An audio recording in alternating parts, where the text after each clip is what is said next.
change.org outside of the Mandarin Hotel, where there's a big meeting happening. I'm here joined by Josh Friedman. As you know, as an independent media organization, we have been covering and reporting on this very elusive, secretive meeting for an extremely long time because it's very important what happens here. Now, the reason we're not calling it by its name, we're going to be talking about that in just a little bit. Josh has a lot of history covering this big meeting as well. He was literally raided by SWAT at 2 o'clock in the morning by some very aggressive police officers just for daring to just shine a light on this right here, the confab of 150 of some of the most influential, powerful people coming together with no media scrutiny, all as they evacuated an entire hotel for themselves right here in Washington, D.C. And of course, the less press scrutiny they have, the more they could get away with. And that's why we are out here, because things like this matter. And this year has been especially extra secretive, extra elusive here at this particular meeting. Let's get in a good light here. We'll show you the scenes around here. So we are live. We got a lot of things to talk about. We got to talk about geopolitical situations. We're gonna go here. So we're in a little bit of a shade area. Already security has been acting shady. This has been a common occurrence during the event. Helicopter flyovers. A lot of helicopter flyovers because, again, we're very close to Washington, D.C. And we're right in the middle of Washington, D.C. Jefferson Memorial right there. Yeah. Yep. And then the White House is not far away either. So we got a little bit of a better vantage point. We got a little shade here so we could look less messed up. I literally, this is also very important that we're here, that we're live, because one, we're the only ones out here. It used to be that there was even tens of thousands of people coming out to the Bilderberg meeting, especially in Watford in the United Kingdom. Had a lot of incredible speakers. I was there for that one. Tens of thousands of people. Now, 2. Me and Josh here doing the reporting for you here on the ground. So if you appreciate, don't forget to support independent media by going to wearechange.org/donate. You can also super chat. We're going to be addressing some of your super chats. We're going to be live here as long as we can, or as long as whatever may happen with security. They're already kind of acting a little weird and strange like they always did. But it's an extremely unusual Bilderberg meeting, because usually they announce the meeting in advance. We know where they're going to be meeting. Independent media. We got more helicopters here blocking the way here, as you can see, flying overhead right in front of us. United States. Well, obviously, heavy security detail. The Bilderbergers usually have a lot of intelligence agencies, a lot of police agencies, a lot of federal agencies, lock down the hotel. So the plebs, the people that lives are being decided in there, don't get a whiff of what is being talked about, of what is being conversed. There was already one Bilderberg member that we talked to. So we have some other individuals driving up here, and we have Bilderberg security. As again, today is also Sunday, which means today marks the end of the conference, which means we will have the best amount of opportunities to be able to talk to someone that looks like the guy that you talked to before here, Josh. What's his name? That big guy from the Netherlands, I think. What is he, Prime Minister? Yeah. Hey, Mark. I think that's Mark. I'm pretty sure that's Mark. Yeah, that's him walking through there. We already talked to one Bilderberg participant. You could know them by the white lanyard, but because we covered so many of these events, we could find the prime ministers, the bankers, the corporate heads, the media moguls, the intelligence agency heads. We know exactly who they are. Is that Mark right there? It looks like him. Here, you can get a better point of view. Lots of security scurrying around because, again, the Bilderbergers are going to be making their escape from accountability and transparency today to their local mansions and to their hideouts in New Zealand. So they're probably going to go to their underground bunkers in New Zealand after this. They're talking about Ukraine in there. They're talking about a lot of financial important situations. Big tech also has a big representation here at this particular meeting. Let's go over here, Josh, because again, this is so crazy. We get a better vantage point here because when we stand here, this is where the most amount of security guards are outside. This is where the cars are going to be pulling in, and this is when we could get a little bit of a perspective of who's coming in and out. I'm pretty sure that was the Prime Minister of the Netherlands, but who knows? Anyway, continuing this very important conversation with Josh. Josh has been out here since Friday. The way they announced this year was extremely strange, extremely weird. As you can see, I'm still haggard. I'm still tired. I drove down. We were here at like 2 o'clock in the morning filming because I was just able to get here, change my personal plans, and then here we also have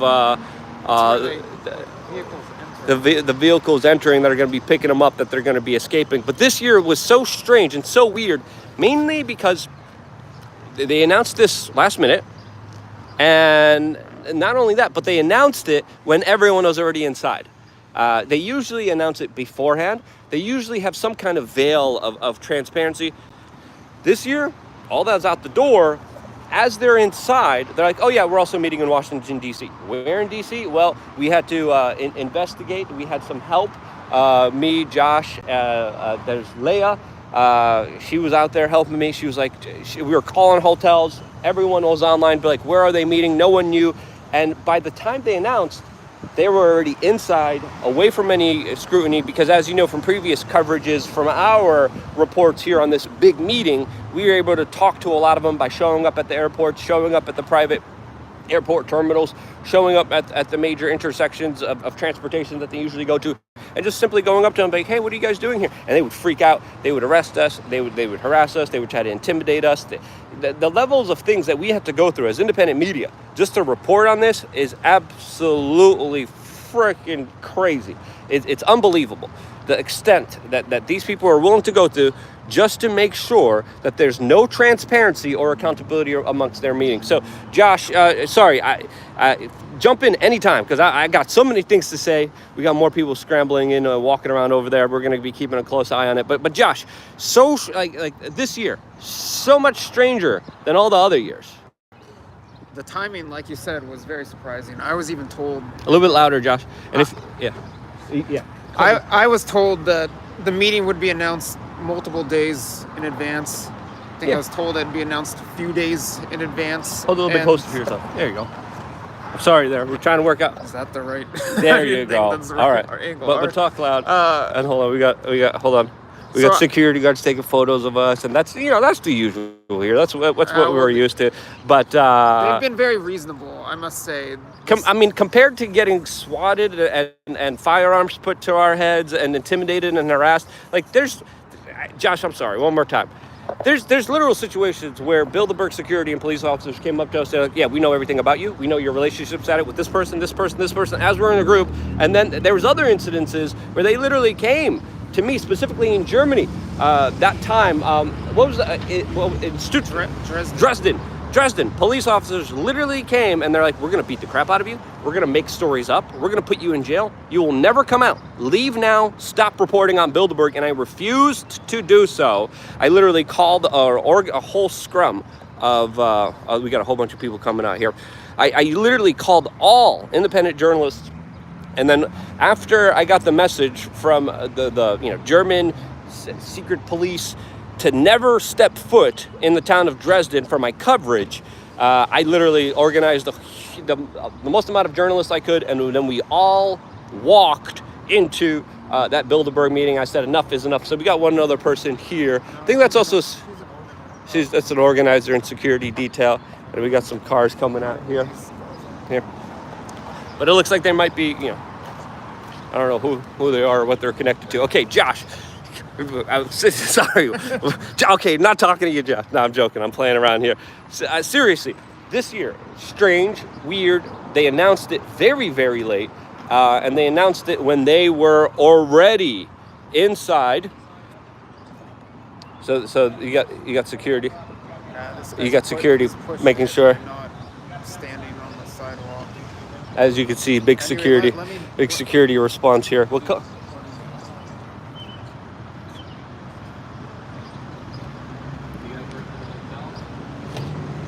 There have been a couple tense standoffs between people who showed up and security. And then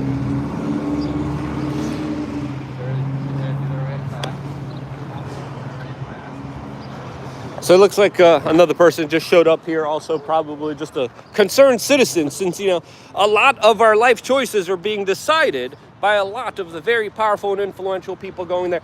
This year, also, big participation from the war industry. It looks like they're also packing up here. Josh, let's take a look here at how they're packing up here. Lots of conversations about Ukraine. Lots of big people from the war industry, tech, Silicon Valley, and of course the financial industry. So many very prominent individuals, and as you can see, they're packing up their bags here. Hey guys, any comment here for the media? Anything you guys want to say about what you guys are doing?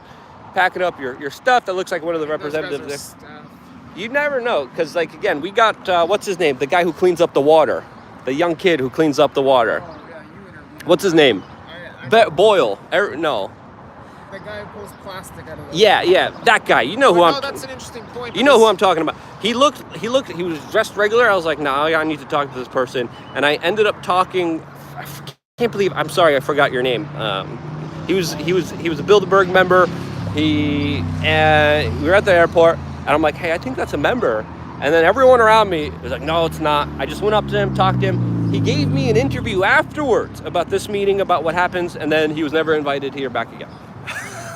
So, you know, again, lots of important conversations to have. Josh is pulling up his name right now. Josh has been doing great work here on the ground. Boylan Slot. Yes, thank you so much there. We're going to be reading the super chats here in just a little bit. We got a bunch of questions. We're going to be getting into that, plus a lot more. We already got 1,715 people watching. Share this broadcast with your friends, with your family members. We're going to be going live here for the foreseeable future as everything here breaks down, as all the events here unfold. We're going to be keeping you live and up to date as long as we can, as long as we're not in the gulags, in the cyber gulags, or in the real gulags, since, of course, you know, these people do like to routinely abuse their power and stop citizen journalism from being participated in. And here we got, you know, the Bilderbergs. Oh yeah. Oh, you'll see these plebs. How dare they talk? Oh, they care? Oh, no. They can't ask questions. The ruling special elite needs special privileges, of course. No, they don't. They need, obviously, transparency, accountability, just like anyone else, because to think that this meeting is not influential at all is absolutely ridiculous and low-level, low IQ thinking if you believe that nothing major happens here. Of course, there's also a lot of people, looks like private security detail coming in there. Lots of security detail, lots of people scurrying around, and we're just trying to get to the members. We got to one member. Josh, okay, finally, Josh. This meeting this year, so strange, so weird. Go.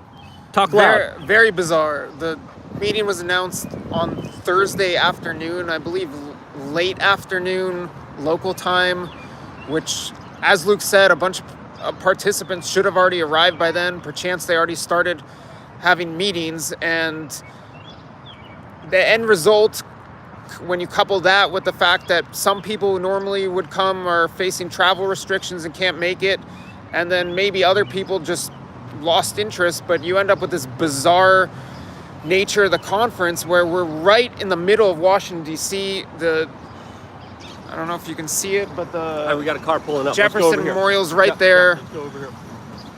The back of the hotel leads directly to the Capitol. Go right here. Go right here.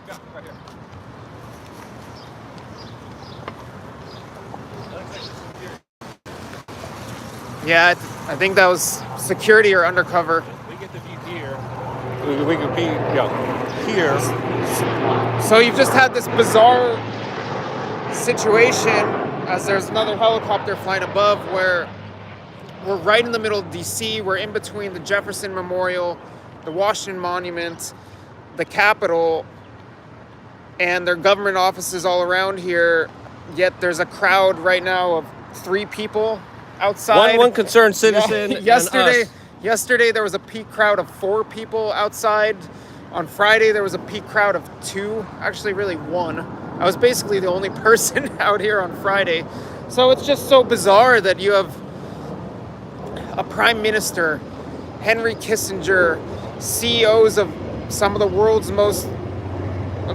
largest and most influential corporations, all these really wealthy and powerful and influential people meeting here in the middle of DC, and it's getting next to no media coverage. Charlie Skelton just had a piece published in The Guardian, so there's, I guess... Yeah, other than Charlie Skelton, and Charlie Skelton has to, like, fight tooth and nail just to get those articles written in The Guardian, and they've been trying to stop him and suppress him, but The Guardian, one of the few organizations out there, again, I could say some critical things about them, but they did okay coverage when it came to the kind of Maxwell Epstein coverage. But Charlie Skelton, again, incredible work, one of the few journalists. He came out here. This is an important story about Charlie Skelton. Shout him out.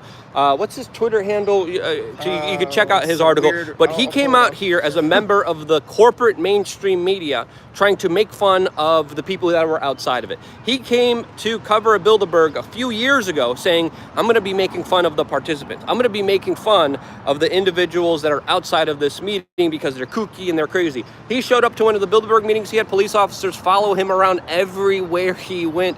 They were acting like the Gestapo. They were acting like he was Anne Frank, and it was 1930, and it was not a good situation. And after being intimidated and harassed and going through so much nonsense, so much bullcrap, he was like, wait, let me take a serious look at this. And then he found all the quotes about how serious of a meeting this is with many of their members. This is the Ukrainian delegation. Any comments about the Ukrainian participation here at the Bilderberg meeting, guys? You guys got a Ukrainian symbol there.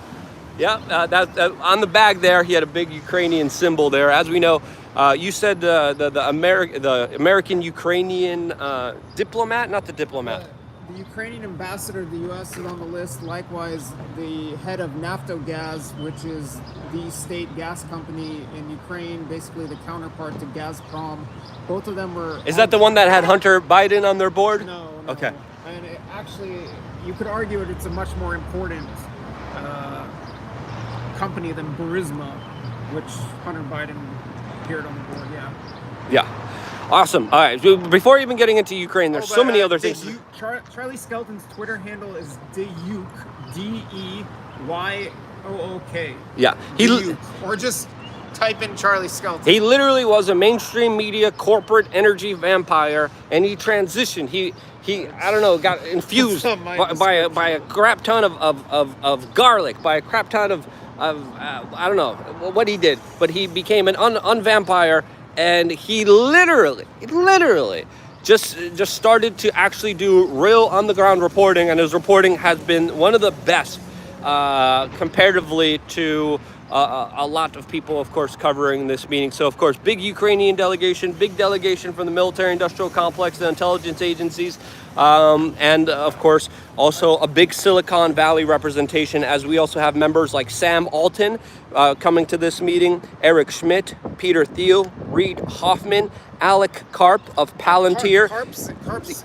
Yeah, hold on. Jan LeCun of Facebook, Kevin Scott of Microsoft. Sorry, you were saying about Alex Karp? I was saying, because you're talking about Ukraine, Karp is interesting to bring up. It came out that just a few days ago, maybe several days ago, Karp actually met with Zelensky in Ukraine, and one of the members of Zelensky's administration tweeted out that Alex Karp became the first CEO to travel to Ukraine during the war, and I guess Palantir is going to be lending a hand to Ukraine, presumably militarily, and Karp has been attending Bilderberg for several years, and Karp is the CEO, again, of Palantir, which was founded by Peter Thiel, who is... You got a green member here. She has a green lanyard. Palantir is about probably staff. Big of a, or I should say, Thiel's about as big of a Bilderberg insider as anyone nowadays, maybe up there with Kissinger and Eric Schmidt. So yeah, there's interesting crossover between big tech in Ukraine and and this event we're attending on the outside. Yeah, lots of different representation here. Big Silicon Valley representation. We also have the CEO of Shell, BP. Looks like we got the concerned citizen here stepping on a sidewalk. Okay, but going on through the list here, we also have the CEOs of Share, BP, Pfizer, UBS, AXA, KKR, Volvo, Goldman Sachs International, of course, also is making a visit here. A lot of very prominent individuals, as well as, of course, the Council. People have been describing this as the Council of War, the head of the CIA, head of the U.S. National Security Council, head of the U.S. Cybersecurity and Infrastructure Security Agency, White House coordination with, of course, participating in this meeting, since this is in Washington, D.C. Also, I believe Jake Sullivan, since we're talking about Washington, D.C., I believe he's on the list. But probably most interesting to note, other than the Ukraine connections, NATO chief Jens Stoltenberg, who's a regular at Bilderberg, is on the list. Unfortunately, I haven't spotted him, at least yet, but presumably he's here. But also appearing on the list is Finnish Prime Minister Sanna Marin, and this comes at a time when Finland is trying to join NATO. So makes you wonder, have there been discussions inside the Mandarin Oriental between Marin and Stoltenberg, and who else might be involved in those discussions if they're taking place? Yeah, lots of important questions, because the corporate media likes to tell you, oh, it's just a bunch of good old boys. They don't do anything. They come all this way. They have all this secrecy. They have all this federal Secret Service, MI5 protection, just for no reason at all. They're not discussing or doing anything here. They're just hanging out, not talking about any business or any politics. And obviously, that is one of the most delusional, low IQ, idiotic kind of thinking that you could have here. And again, this is important to understand that a lot of deals are being brokered here, because a lot of the Bilderberg members openly brag, openly admit to setting up policy here. One of the earliest mentions of this is literally articles from the New York Times talking about how Henry Kissinger was so impressed by the speech that John Edwards gave at this Bilderberg meeting that he specifically in 2004, the year that he was running, that he was essentially chosen to be the vice president for John Kerry, the running mate, because of this Bilderberg meeting. I remember reading this because I was, again, going through all the corporate media to see if there was any kind of actual. That was one of the few times that they actually did talk about it, and I was like, they're literally admitting about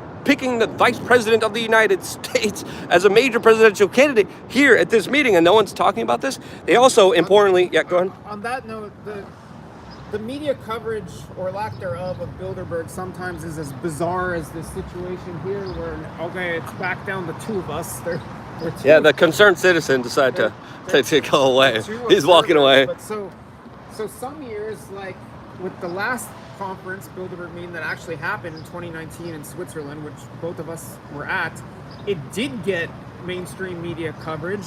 And at that one, there were key Trump administration personnel who attended, namely Pompeo and Jared Kushner. And I guess because Pompeo and Kushner were there, major news publications thought it was worth writing about. But now we're not up in the Alps or on Lake Geneva or in some beautiful remote European setting. We're right in the heart of DC with key geopolitical players at this meeting, and basically the corporate media, coverage. The corporate media literally is sleeping in tonight. They probably had a rager. They probably drank way too much. They probably took some substances they shouldn't. A bunch of them are just drug addicts, to be completely honest with you.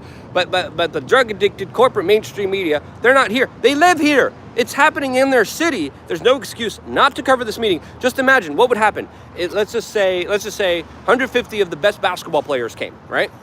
How would that affect the NBA? Number one, you should think about that. Number two, what kind of media coverage would 150 of the best NBA players, be responded to by the corporate media? They would go crazy. They would be talking about celebrities. What would happen? What if the NBA? What if there were select NBA owners there as well, and general managers and coaches? That's kind of what you have. Secretive, unaccountable NBA. You have elected officials meeting with other highly influential people in politics and people running corporations that are arguably funding some of these political efforts. Yeah, let's just say 150 of the top celebrities meet. What would happen if 150 of the top celebrities met? What would be the reaction by the corporate mainstream media? They would go crazy. They would go insane. They would be covering this nonstop, 24/7. It would be breaking news coverage, and there would be an impact. If 150 of the top celebrities met, there would be an impact on Hollywood. Now, if 150 of some of the most influential bankers, corporations, politicians, media moguls, corporate heads all came together. Intelligence agencies, spy agencies came together. I mean, what do you think the effect is going to be on the world? You think they're not making little side deals in there? You think they're not helping each other out? They openly, publicly, this is what we know because this is a secret meeting. They openly, publicly discussed the war in Iraq before it happened. They discussed creating a one European currency before it happened. They discussed the 2008 financial crisis before it happened. And it's all a coincidence. Other prominent members of the organization, of course, include, let me put it back on here, Tony Blair, Bill Clinton, Gordon Brown, Angela Merkel. All of them came to this meeting before becoming prominent individuals and gaining a lot of influence and gaining into power. So Josh? You're talking about the war in Iraq and history of arguably geopolitical plans being hatched in Bilderberg. I think it might be interesting to note that in this Bilderberg, and Charlie Skelton, I'd say, describes it well in his Guardian piece, at this 2022 Bilderberg meeting, it almost seems as if Bilderberg is reacting to a world that has gone out of hand, or plans of theirs that have not gone as expected.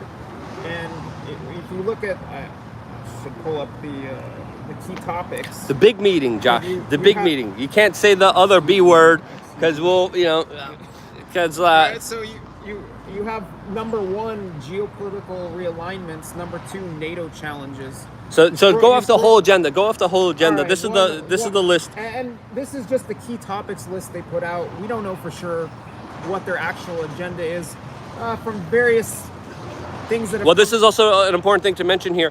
They put out a public PR statement about what they're going to be talking about and the public attendance list.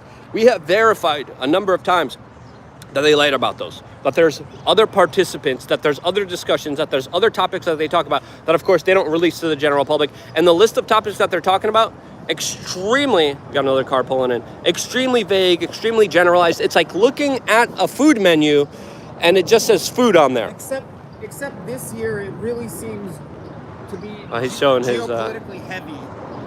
Yeah, very geopolitically Whereas in the heavy. past, maybe there'd be more time for them to talk about environmental concerns and certain things within the tech realm specifically. It's very geopolitical heavy, where the key topics in order: 1, geopolitical realignments; 2, NATO challenges; 3, China; 4, Indo-Pacific realignment, again realignment; 5, Sino-US tech competition; 6, Russia; 7, continuity of government and the economy. Maybe you want to talk about that, Luke. 8, disruption of the global financial system. 9, disinformation. 10, energy security and sustainability. 11, post-pandemic health. 12, fragmentation of democratic societies. That probably says a lot. 13, trade and deglobalization, not globalization. 14, Ukraine. So the way I read this is more so than this being a proactive conference in which they're trying to see that their vision for the world comes to fruition. It reads like them reacting to their vision for the world kind of falling apart. Yep. I'm looking up here, and again, this group, a lot of the corporate media, no, we're fine. The corporate media is like, don't worry, nothing's happening here. Don't worry about it. Don't talk about it. And again, they went out of their way to have extra levels of privacy, extra layers of security this year. That's why there's only 2 of us. And I had to scramble. To get here. That's why your super chats, your donations mean the world to us. You could donate on wearechange.org/donate to keep this independent media organization up and running. But I was in the middle of moving, and then I had to find someone to drive my trailer. I had to drive up here. I'm here late, obviously, because I'm literally stuck with so many different responsibilities, so many different things. I dropped everything I could. I got here. I'm here today at the last day. We're going to do our best here to give you as much coverage as we can. Josh was here Friday. He heard the news Thursday, literally got on an airplane, got here and started reporting. Josh is, of course, working with us as well. But you got something to say, Josh? Well, as you say, it's not easy to get here. In order to get here to DC, if you're not in the area or in close driving distance, you at the very least have to deal with the cost of airfare, which is going up a lot right now. Dramatically. But then if you're someone like Charlie Skelton, you've got to fly across the Atlantic. And how do you do that when the conference is announced after it already started. And we got a shout out also, Little Dan, who's not here. I was about to say, if you're... Don't say his last name because the channel will get taken down. But Press for Truth, pressfortruth.ca. Maybe you can't even get on a plane. He can't because he's, his blood is not tainted by the secret serum of one of the producers of this unaccountable, unliable serum that they're forcing and extorting and manipulating people to take all over the world. As the I guess is not who presumably Albert Bourla, again, the freaking Pfizer CEO. He's not so happy with Dan. I shall not say Dan's last name. You can say pressfortruth.ca. Dan's name is little adult, just like him. I can't help it. We miss you, Dan. We miss you, Dan. There's also some like nefarious creature called JoJo, but that's a separate story. And it gets. You can't say the B word, Josh. Come on. We're trying to be like. We're trying to be safe here, but there's other. The Euro Atlantic Especial. Yeah. Just say the big meeting, Josh. Gosh darn it. Again, there's a lot of things we're doing. We're gonna explain it. We're going to explain it just a little bit, but just really quickly, there's usually other independent media reporters that always talk about this. Dan of pressfortruth.ca is one of them. He's not here. Charlie Hilton is usually one of them. Hannah, also an incredible human being. She's not here, sadly. Shouts out to all of them. We're here with you, for you guys here in spirit. People are saying Luke and Yosha? Yoshi, that's probably me. Josh.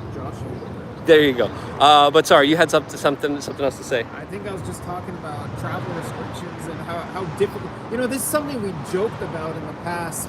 How the world would change to the point where the plebs, as you call them, can't even come up with the means or the freedom to travel to stand outside an event like this. And maybe it's not a joking matter anymore because, all right, there are 3 of us now again. There's been a peak crowd of 4. Although also you have so many people just passing by who are disinterested or don't know what's going on. And you were also able to talk to some of the members here. I think you got a picture of Eric Schmidt. All right, and then you with this spot right here. So yeah. I wanted to bring it up earlier when you were talking about plot. I pulled up his name. The guy you interviewed, the one who pulls the bags out of the ocean. Boylan Plot. I'm sorry for watching his name, but yeah. So yes, speak right here, Josh.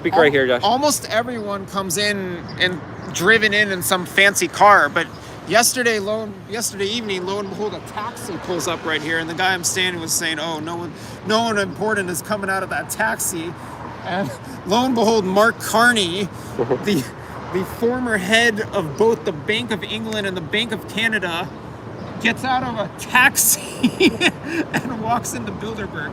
And he was really surprisingly cordial. He smiled and chatted very briefly as he walked in. Most other people had pretty much nothing to say. Prime Minister Mark Rutte of the Netherlands, who was a Bilderberg regular, I tried asking him why he keeps showing up at Bilderberg. Maybe it's got something to do with the country, the Netherlands. A lot of Bilderberg ties there. He gave me a wave. I think I saw Eric Schmidt right here. That was Eric Schmidt. Yeah, I saw the photos. I screamed out to him, tried asking him questions that he would answer in Switzerland, and he just walked away. Yeah, a few years ago, you were there, right, Josh? Yeah. We were walking down the street, and I'm like, and Eric Schmidt in Switzerland was literally walking down the street, and I don't know, I have like this crazy sick vision where I could see them like 2 blocks down. I'm like, that's Eric Schmidt. I know it is. Or we hit a fork in the road. Yeah, we hit a fork in the road. We got to go this way. Yeah, there's a lot of gut intuition and gut following. We were like walking around outside, and we're like, we got to talk to some of these members. Eric Schmidt was going to some kind of shindig. We've seen him a lot doing some other things. But anyway, and then we had a fork in the road. I'm like, we need to go this way. And then I was like 2 blocks down the road. I think that's like Eric Schmidt. We got all the cameras ready, and then Eric Schmidt came up, and then he cursed on my YouTube video. And I'm like, Eric, you're gonna get this video demonetized. Eric Schmidt, of course, the bigger head of Google, of Alphabet. He's now working on a Pentagon technocratic AI board, working on God knows what. But of course, the further technological advancement, the 4th industrial revolution, as some of these Davos globalists kind of call it. And this is why this is so important. He and Peter Thiel, in a sense. Hold on, you gotta talk into the mic. Schmidt and Peter Thiel, in a sense, represent this merger of Silicon Valley and DC or Virginia, or you could describe it as big tech and the defense department, defense industry, where you've got Thiel with Palantir, heavily involved in military intelligence and policing, at least policing and intelligence.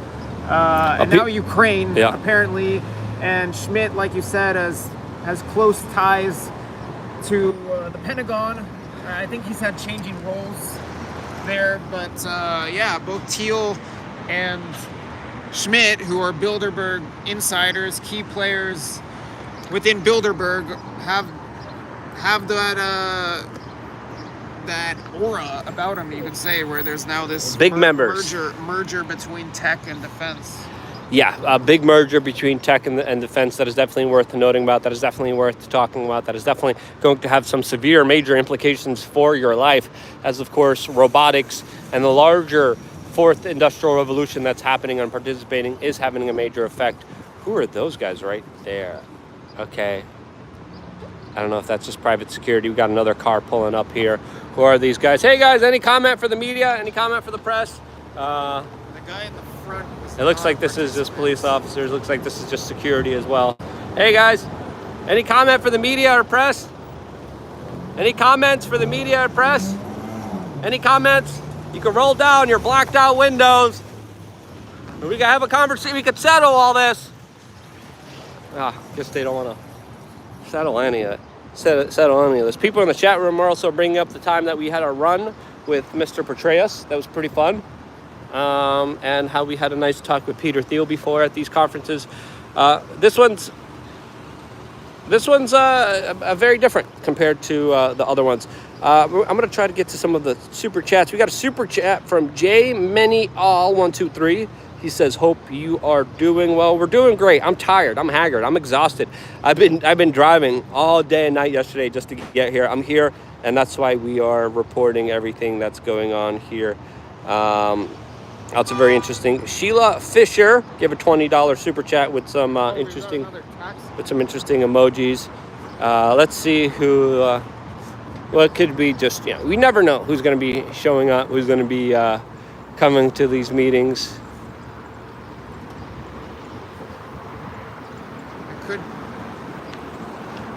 Or it could just be security. It could be, hey, how's it going? Do you got a Bilderberger in your car? Yes, sir. Is she a member?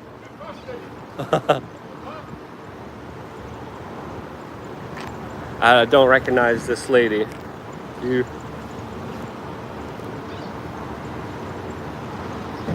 So she's.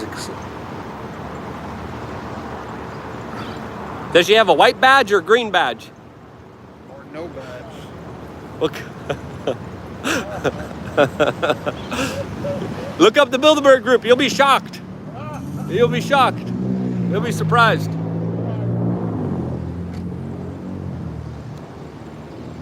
Have a good one. It's a nice taxi driver. Taxi drivers are, important people to our economy. It looks like security's checking her out. Maybe ask Chad if anyone recognizes her. I was very embarrassed. It might be someone just checking in, or I don't know. If I can, speaking of defense officials, right over there on Friday evening, I stumbled into retired Admiral Michael Mullen, the former chairman of the Joint Chiefs of Staff, and I was a little embarrassed I didn't recognize him at the time. But yeah, major defense players here at Bilderberg 2022. People are making some very inappropriate comments in the comment section. Shame on you guys. But again, any kind of super chats, any kind of questions. We got Richard Grove. He says diesel for Luke. Thank you so much, Richard Grove. Richard Grove also does a podcast. What was his website again? I forgot. We're going to look it up. But Richard Grove is also a big part of independent media ever since his 2001 days. When he was in New York City. We got another super chat from Beck Mister, who says, "I hope you guys get a third chance to face Kissinger in the future. You are a monster," quote, he said. LMAO. Great work, you guys. Luke Tim should pay you for your presence and reporting. Well, no one pays me. I'm an independent journalist. You guys pay me with your super chats, with your clicks, with your views, with your participation in this larger independent media kind of experiment that we're all participating in. I've been doing this for about 15 years. I've been covering on the ground Bilderberg meetings for a very long time, extensively. I put my life on the line. I risked a lot. So did Josh here, just to bring you these important stories that, of course, no one is here to bring you. Look at this. No one. There's no one here but us being loud. There's like one police officer, but like there's no one here but us. Who's that? Oh no, that's the same guy that's coming in and out. Quick shout out again to Richard Grove. I forget his website, but his Twitter, easy to remember, @Tragedy and Hope. Oh yeah, Grand Theft World is also GrandTheftWorld.com is also his podcast. So thank you for and in this larger kind of experiment. So again, we're live. Lots of security guards all over the place. Who's that? I stay right here, right? They're gonna be coming in here. Do you recognize them? I think that's French one.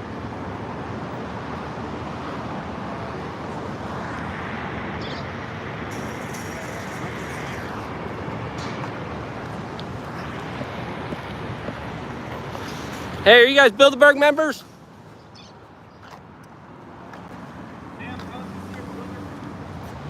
Hey, if they won't let you in, we can talk. We'll talk to you guys. We'll keep you guys company. Where's your white lanyards? They look suspicious. I don't know if you should let them in. Are they? Are you guys participants? Don't say anything if you're guilty. Don't say anything if you're guilty. All right, people are saying check camera zoom. I don't know what that means. The camera should be zoomed out. I don't know. Hold on. Flip it. Back. People are saying there's some problems with the video. It's all dark. It shouldn't be. Should be fine. But I think those were Bilderberg members. Okay.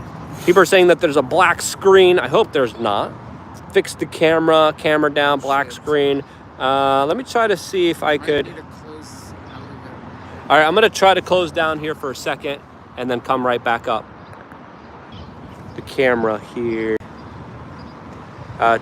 Call. It looks. I got a message. Go pull up the broadcast. Let's see what we're dealing with here. It said it's fixed. I hear fixed. Okay, cool. All right, we're back, moving and grooving. Let's go over to some of the other super chats that we have here. Hold on one second. The screen. Sorry, guys. Now it's like black and white on my end. There's some interference, which is weird. So wait, hold on. Bring it back to normal. Is it working now? It looks like it's working. Hold on, let me put it back on the cop car. Is it working now on the cop car? It might have been frozen. They're not letting me see the chat now. Which sucks. Okay. What in the world is going on? Yes. Hold on. All right, we're back looking at the chat room. Looks like we got. Looks like it's working. Me? Okay, everything's working now. And just to message you, because he's, I think that's leading to some of the interference. J Manley 123. Hope you're doing well. Thank you guys. Hot spot. So we should be good. I think we got some other super chats coming in.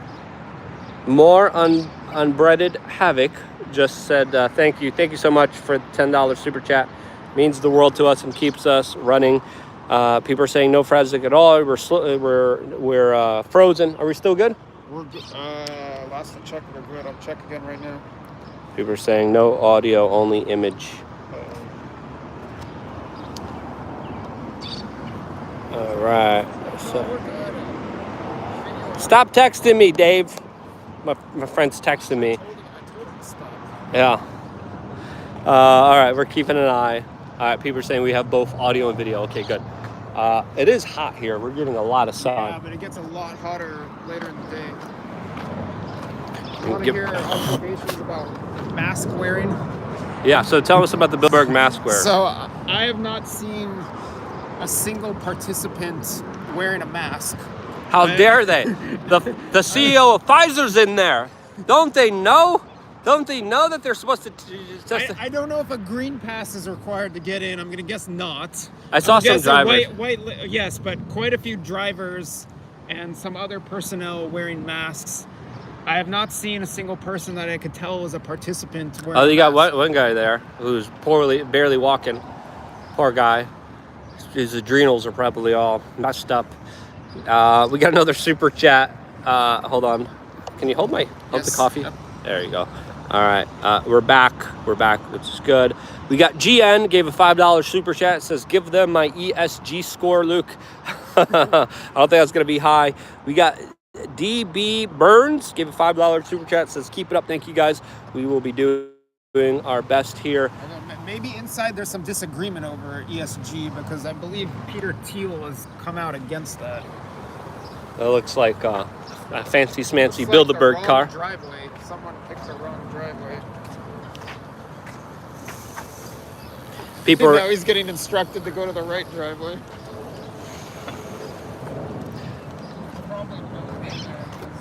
Probably coming to pick someone up. So- Let's talk about the setup, can we? yeah. So those two other guys. Those two are getting picked up. The ones who just came in.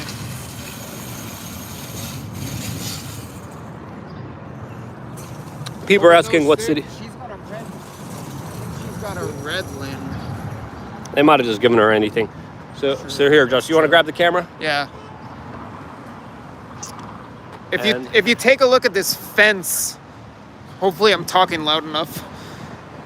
For much of the event, these gates, if you want to call them, were open, or You can also strap this in, by the way, onto your back. or at least one of the gates was open. But for much of the conference, you could see right into this entrance area. Confab. Entrance area. Confab. Entrance area to the Mandarin Oriental at the, I'm gonna call it the Euro Atlantic Special. That's pretty long though. I need something shorter. Deciding your future. That's going. By the way, where is Stacey Abrams? Is she busy? She busy on the campaign trail again? Oh, yeah. Stacey Abrams also is a Bilderberg member. But not just Bilderberg member. Unless she got demoted, she got elevated to steering committee. Did she? After only attending one Bilderberg. And I was wondering if that was in response to Charlie Skelton's piece claiming that Bilderberg has no diversity. That was a question I'd like to address to... We got more cars coming. Let's go over there. Let's get the perspective. So yeah, this gate that is about to get opened for a car to come out had been open for the majority of the confab, as Luke has instructed me to call it. Confab. Are you even allowed to say elitist confab? All right. So this gate that's closed right now had been open for much of the time. Yesterday there was an incident with a journalist who came in here, and after that they shut this gate and shut that gate, which was very unfortunate because the views were much better, but now you got to peek through and just wait for cars to come out, and then they open the gate. Now here's a BMW bringing two people out of the confab. Possibly, maybe not. Very dark tint on the windows.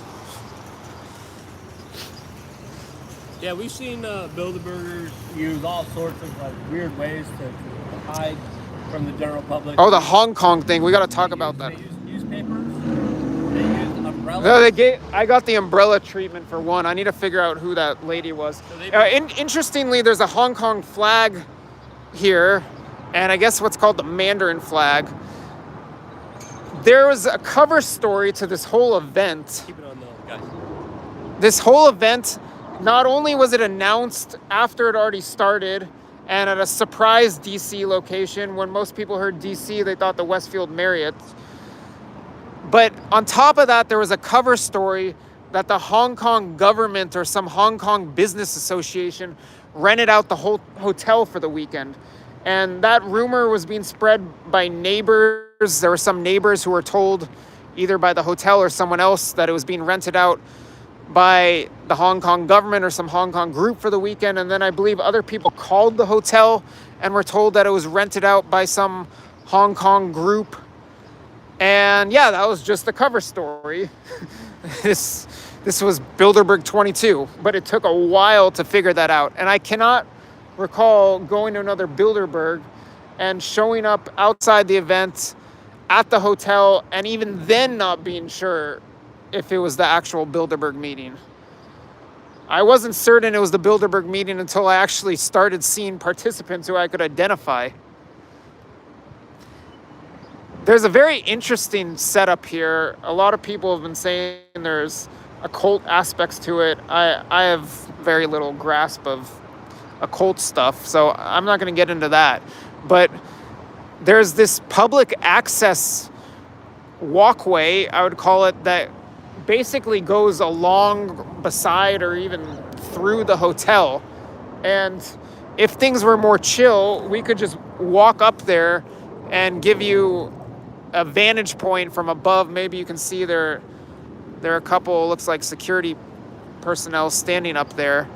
And there are regular people walking across that pathway and just looking down at Bilderberg to some extent throughout much of the weekend. But yesterday there was an incident or two and the security ramped up and they were trying to kick anyone out who would stand up there, and now you've got the gate shut, and so the secret event just became more secretive.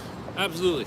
All right, let's get back to some of your super chats and see your conversations.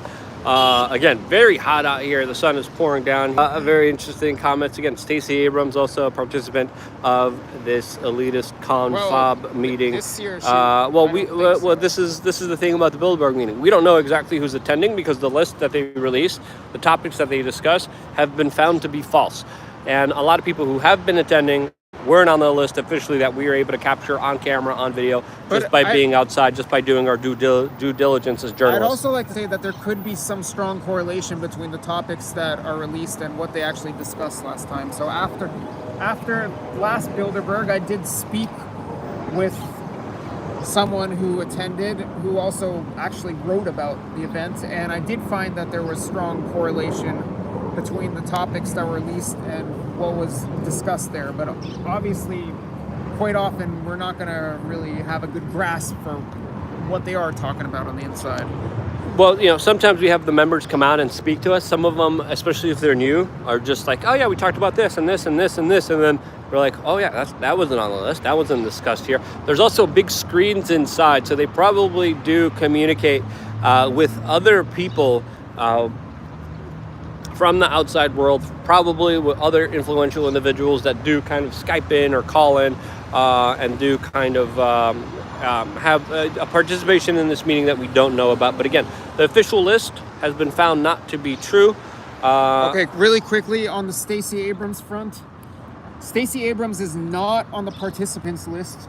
She is, however, on the steering committee. So that means she's probably here or was participating in this meeting. We got another super chat by Paul Lee. She says, Luke, share it with Josh. Thanks for the good journalism. Greetings from Amsterdam. I owe you 10 euros there. We probably have a lot of interested members of the audience from, well, not just Amsterdam, but the Netherlands, because there are such strong ties between the Netherlands and Bilderberg.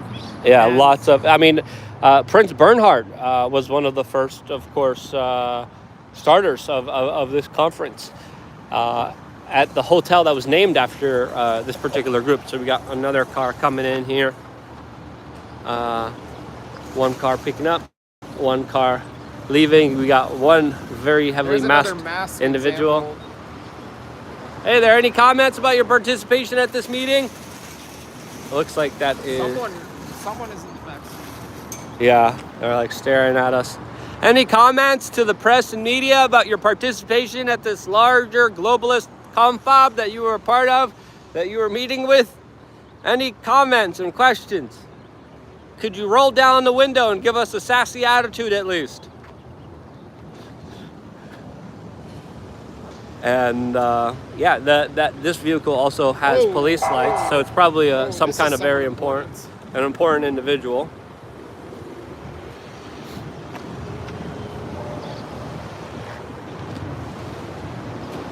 That was not an electric vehicle, as some people are commenting.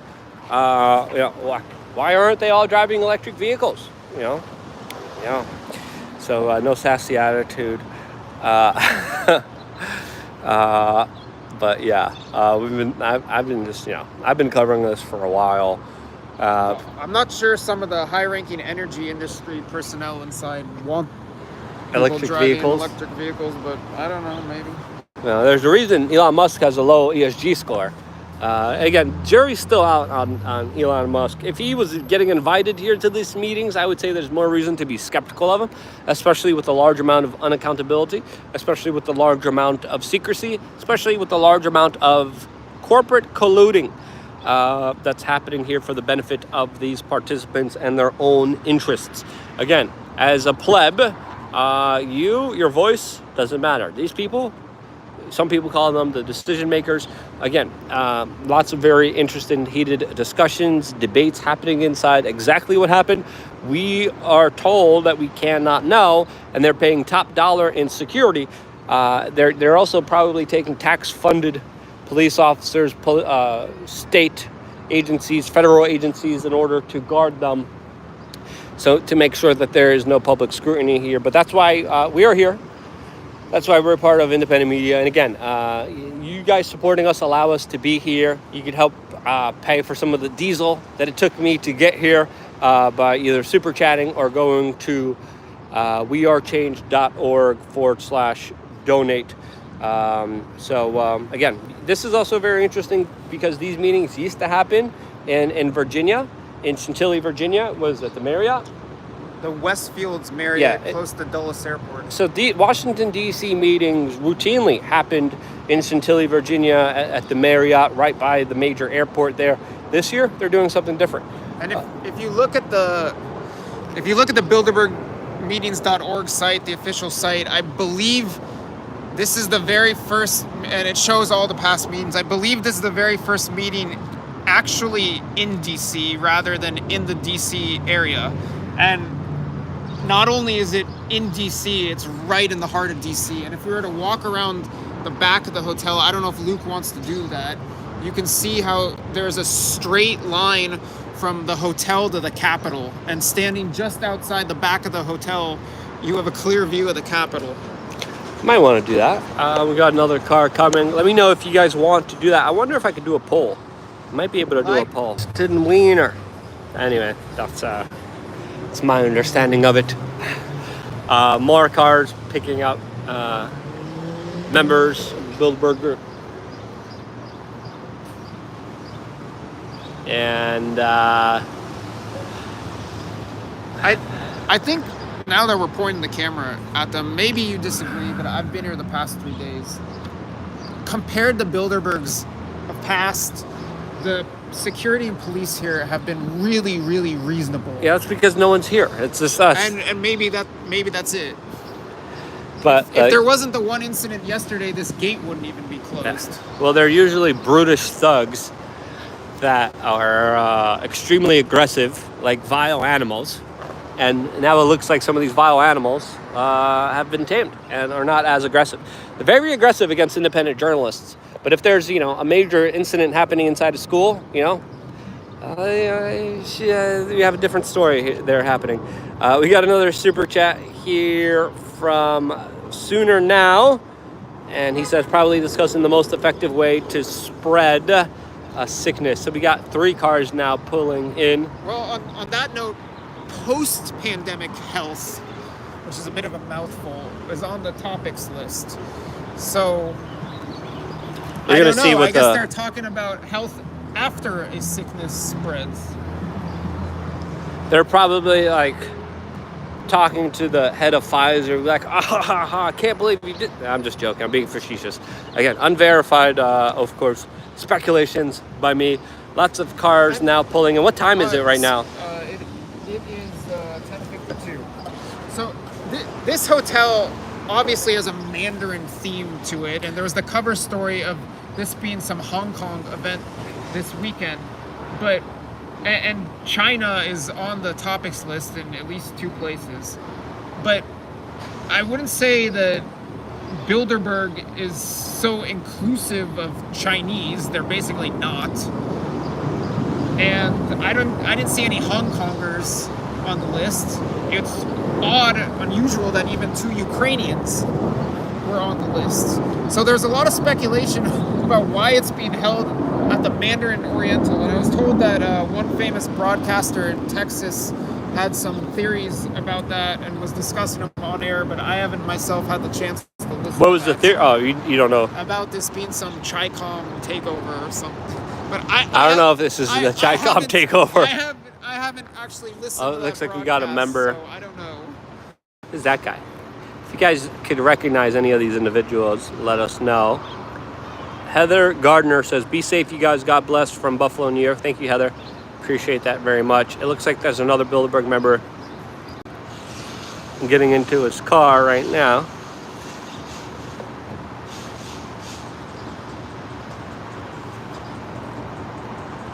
So that guy has a orange label. Orange is not. He's not a person. I've seen him a bunch of times wearing all kinds of different outfits. Our fellow observers back. The crowd has grown back to 3. Yeah. We're going to achieve 4 like yesterday. Now there's 3 people. But people are saying in the comment section, get a drone. You have to understand, Bilderberg, a lot of times when they meet, they shut down airspace. I don't think they could do that here in Washington, D.C. Obviously, with the major airport right here and all the helicopters flying in from the executive office here. But other meetings, they literally shut down. I wonder also if that drone would get shot down. Yeah, well, they have arrested people for trying to fly drones around these meetings because it's an airspace. The security guy right there was just photographing him. Yeah. These are just low-level security guards. They got the higher-level security guards inside. They're just, taking photos. You haven't seen the canines. No. They had 2 canines out here for the majority of the conference. They were outside? Yeah, when I first... out in this area right here, when I first arrived, one canine officer approached me and said, can my dog sniff your bag? And then what did you say? And then I just started a conversation with him, and he eventually walked away. Hey, sir, any comment about what's going on inside? Yep, that's us too. We don't know either. How dare you left a $50 super chat. It says, half my super chat share with Josh. Been watching him for a couple years now. Great work. As always, Luke, eat the elites. I like to fast. I'm sort of on a diet. I don't know if I will want to eat some elites. I think the prices here in the center of DC can put you on a diet. Oh, yeah. No. I'm just saying, like, we're a little bit too close. Stepping in the frame. Yeah, you're stepping in a little bit too close there. But people are saying, get a drone. Again, we were very unorganized. I don't have half of my equipment. I usually had more of my equipment ready for this kind of job. I don't even have that. Looks like another car is going to be pulling out here. But yeah, so far, no interrogations, no detentions, and then they can't do that here. We're in the United States. I was questioned considerably when I showed up. Maybe you would call it interrogation, but I wouldn't. But after that, they left me alone. Which cannot be said about a lot of other Bilderberg locations. Yeah, so what kind of questions did they ask you? One guy came out and insisted on asking me about how do bloggers make money. And I tried telling him, hey, look, I do some blogging, but I don't make any money from blogging. You're asking the wrong guy. And he just kept asking me questions of that nature of like, clicks, this, that. People are saying, get a Trojan horse. What would be the perfect Trojan horse to get into the Bilderberg meeting? Let me know down in the comment section below. People are... Andrew Ranta says, almost puked, then I saw Luke. Thank you. True. Appreciate that Thought it's very the much. other way around. No Luke, we puke. People are saying use the fifth wheel as a Trojan horse. People are saying send adult women and adult men of the night in there. That's a risky business to say the least. Looks like although one of the not exactly. People are saying food delivery. Not exactly as a quote unquote adult woman, but a Daily Mail investigative reporter who's female did manage to get in back in tour in Italy in 2018. That was quite an accomplishment. Yeah, 2018, a Daily Mail reporter started to work as the staff at the hotel preemptively before the Bilderberg meeting, and she was able to get insights at the secretive nature of this meeting. We talked to other staff members before, and if you're working as staff or security for these people, you're not supposed to make eye contact. You're not supposed to talk to them. You're only supposed to talk when you're allowed to talk, when they talk to you. So again, very, very strict security rules here. Alex Tapp gave a $5 super chat saying, I wonder what world events, or changes we will see as a result of their meeting. Reminds me of Klaus Schwab predicting a global hack. Yes, the Cyber Polygon war games. I think they've been postponed recently, no? I wasn't aware of this, but I forget where I read it. I believe I read that Klaus Schwab used to be on the Bilderberg steering committee. Someone might need to fact check that. Yeah, can anyone fact check? That's very interesting. Can anyone fact check if Klaus Schwab was a Bilderberg steering committee member? If it was, that'll be very interesting to find out. I said my bad. The big meeting, Josh. Hey, you said it too. Josh. You said a Confab big meeting steering committee member. Yeah. Well, so looks like we have. That looks like a DHS agent there, or could be private security. I don't know, but he has a particular uniform on. Is that the canine officer? No. What kind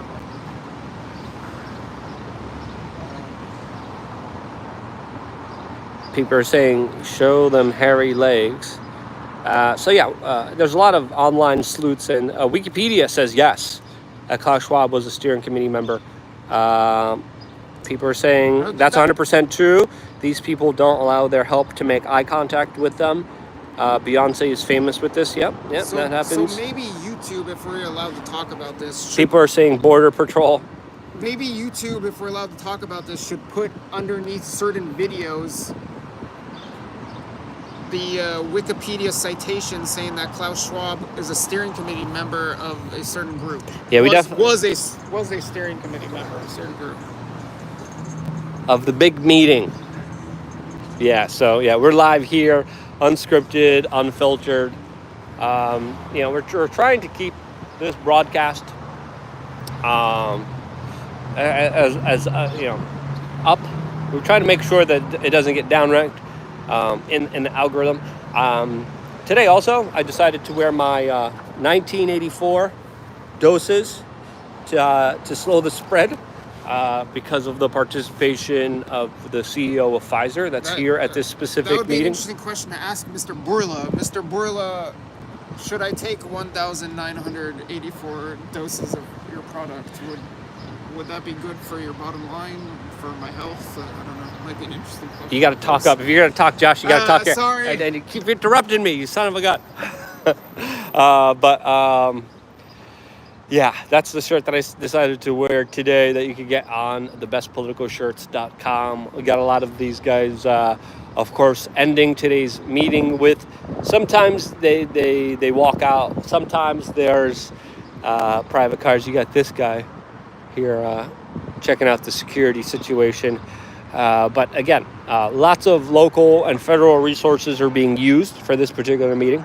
There should be more accountability. There should be more transparency about what actually is going on here, but there is not. So Klaus Schwab, also steering committee member of the Bilderberg meeting. Everything here is tightly controlled, as you can see here, with their larger security perimeter and security operation that they have ongoing here. But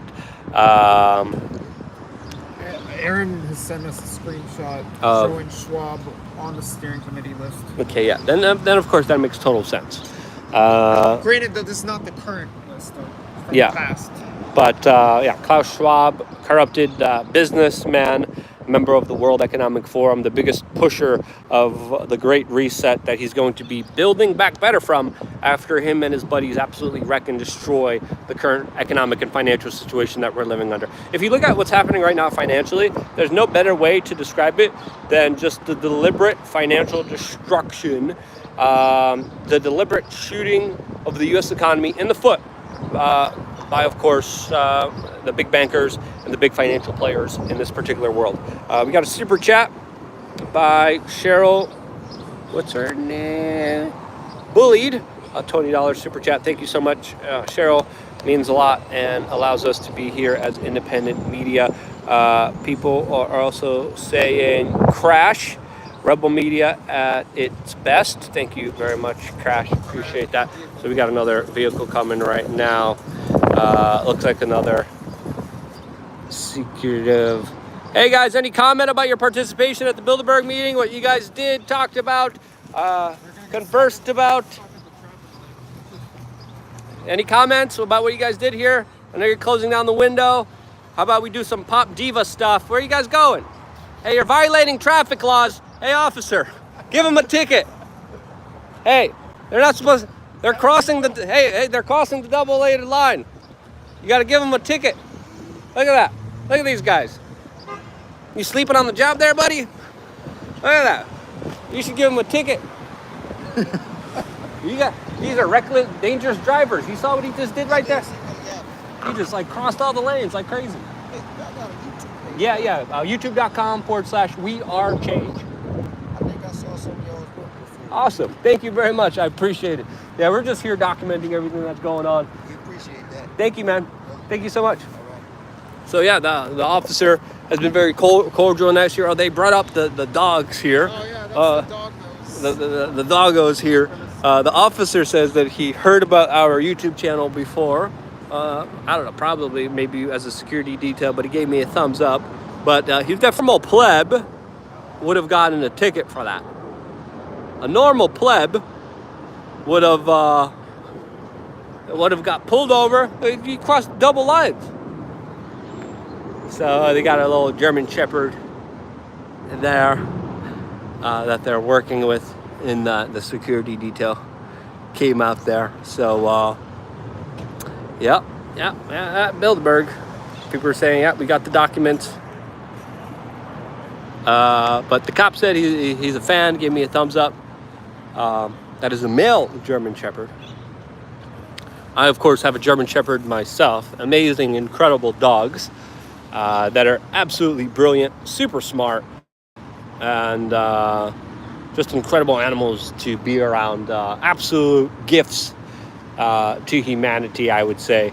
I'm a big dog person, so I love dogs, and of course, always had a dog in my life in one way or another. So yeah, you know, Bilderbergers just violating the law, crossing double white lines, and you know, people are saying the screen's black again. Can you message Dave or check out the screen? I'm in there. What's going on? Oh, is it working? People are saying the screen's black again. Okay, yeah, I'm getting black screen message. All right, hold on, guys. We're gonna hold on. It helped or not? We're gonna turn it back.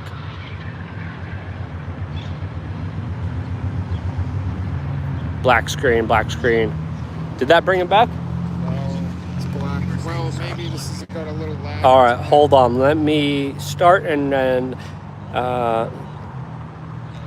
Hold on one sec. We're working again. Oh, we're working? Okay. All right, I think we're good. People are saying no video. Let me know if you guys are seeing the video or not.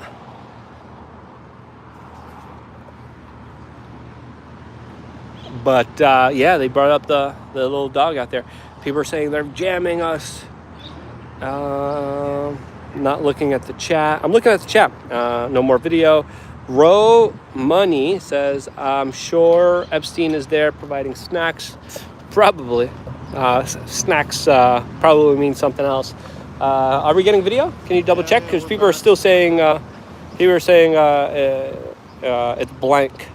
So we're double checking, making sure everything works here. Because it could be just showing. Yeah, it's good. It's good. It's good? Video and all. Right, are you on there? Lost video again. They hacking you guys. They are here. Yes, fixed. Okay, good. All right, we're good. We're working.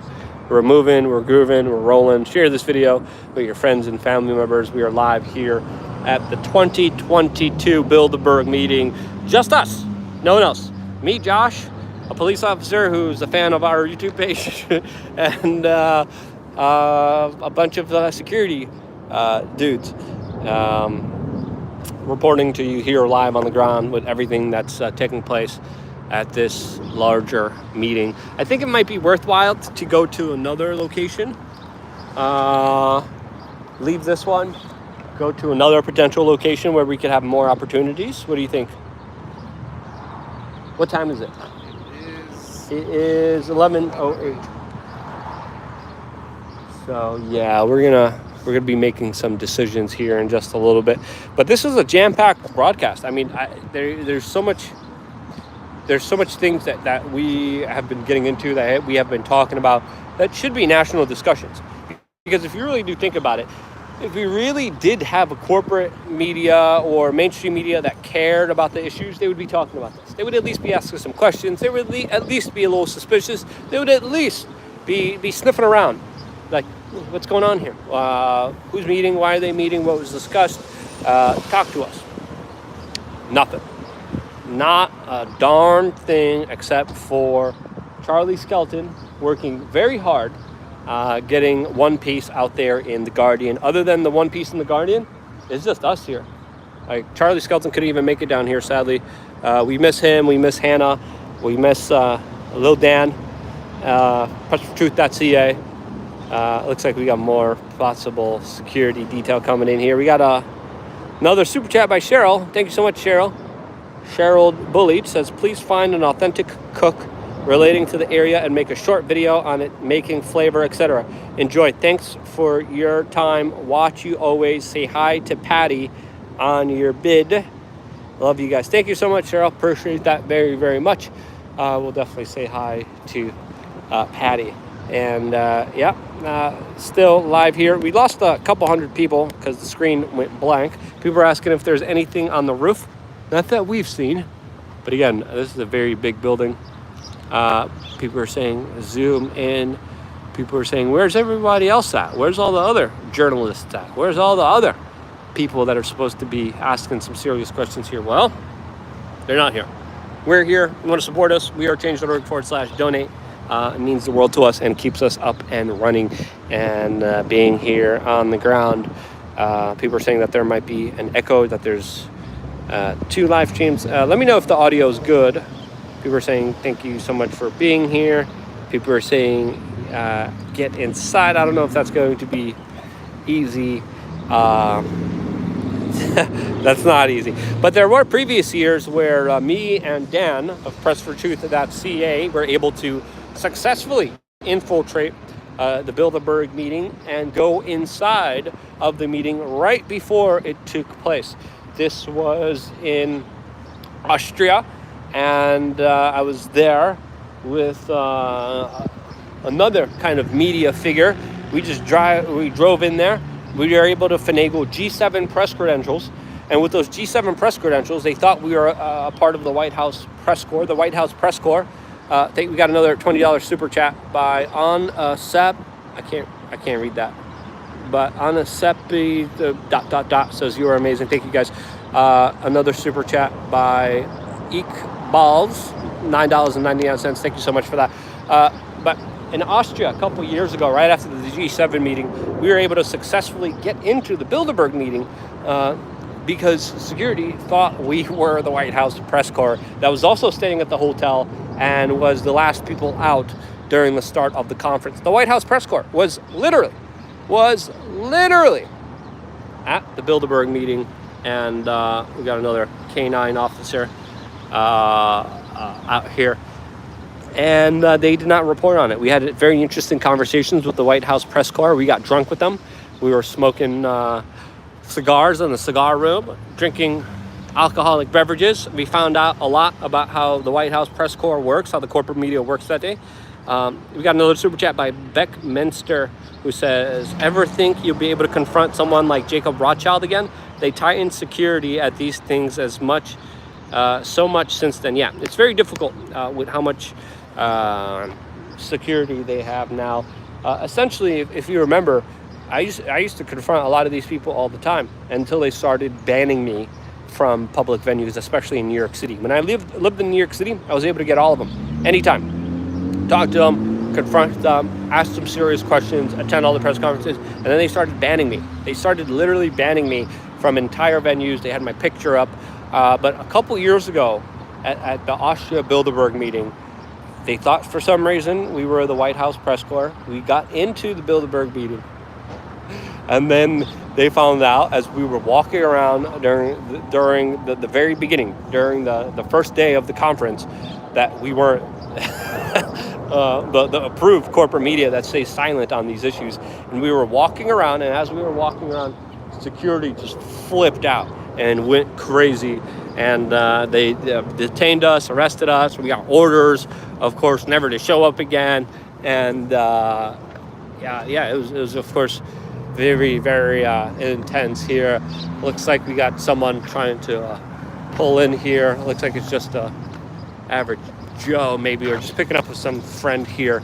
But obviously security here, very tight here on the ground. But as we were inside of the Bilderberg hotel in Austria, I still remember hearing my voice as they were playing my YouTube channel during my detention, and them screaming, as they're screaming in German in a very aggravated tone about how angry they were, how much of a big security lapse this was. So we got inside of the conference. Looks like there's another car here waiting, blocking the intersection here. We should probably tell the police officer there to get on it. But of course, this is not what they do here. So we got a number of cars being ready, German Shepherds, of course, probably canine bomb-sniffing dogs out there, and that's it. That's the proverbial veil. Looks like there's also two other dudes up there. I think they're security, smoking on some douche flutes, vapes, and it's been a surreal Bilderberg meeting. Usually we're at these meetings the day before, and we see the build up. We're able to go to the hotel before. Couldn't do that at all. More cars lining up here. We got another super chat by Cosmetic Surgeon, who says, as the next employee you see, ask the next employee you see how much for their uniform. Maybe the chat would buy it from you. I think we got a thumbs up from the driver there. I think with my facial structure, especially with my enormous nose, it's going to be very difficult finding any kind of disguise to work for me, to be completely honest for you. Josh is not faring too well either. There's no way you could hide that face. Talking about my nose? I'm talking about my nose. Because I I used to use disguises. I used to use things that I would hide my identity when I go off to events in New York City. And I'm just commenting there's no way I could hide my nose. And I could fit in elsewhere in the world, places like Ukraine, although not with my hair like this. I need a haircut. Yeah, I need a haircut. I'm not gonna chop anything off the nose, but chop some hair off the head. But we got kicked out of the Bilderberg meeting in Austria that we were able to successfully infiltrate.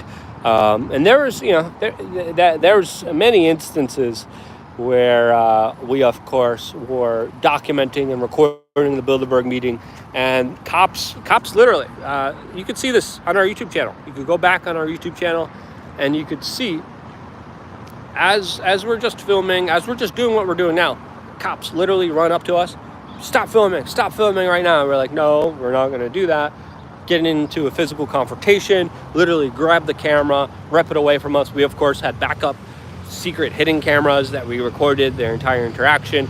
And we literally got thrown in jail multiple times. The last time we covered Bilderberg in Switzerland, me and Josh got put into the airport jail just for simply being there, just for simply doing what we're doing now. Well, I was accused of stealing something or some items from a shop or Oh, we got a car coming inside the airport. Looks like, do they have anyone in the back there? Oh, yes, they do. Hey, guys, any comments about what you guys did here? What was going on? Someone with glasses. So those are the typical cars, and they usually have a white sheet on the front of them. That's how you can tell who they are. So again, lots of security scurrying around. People are asking I should wear a Tim Pool beanie. Maybe. I don't think that would... That actually makes me look... I actually put on the beanie. Makes me look weird. I do not look good in a beanie, to be quite honest with you. Also, the cars coming up here, they're usually, luxury vehicles. They usually have a white piece of paper in the front of them, and obviously they have multiple security checkpoints, multiple lists of individuals coming and going and participating.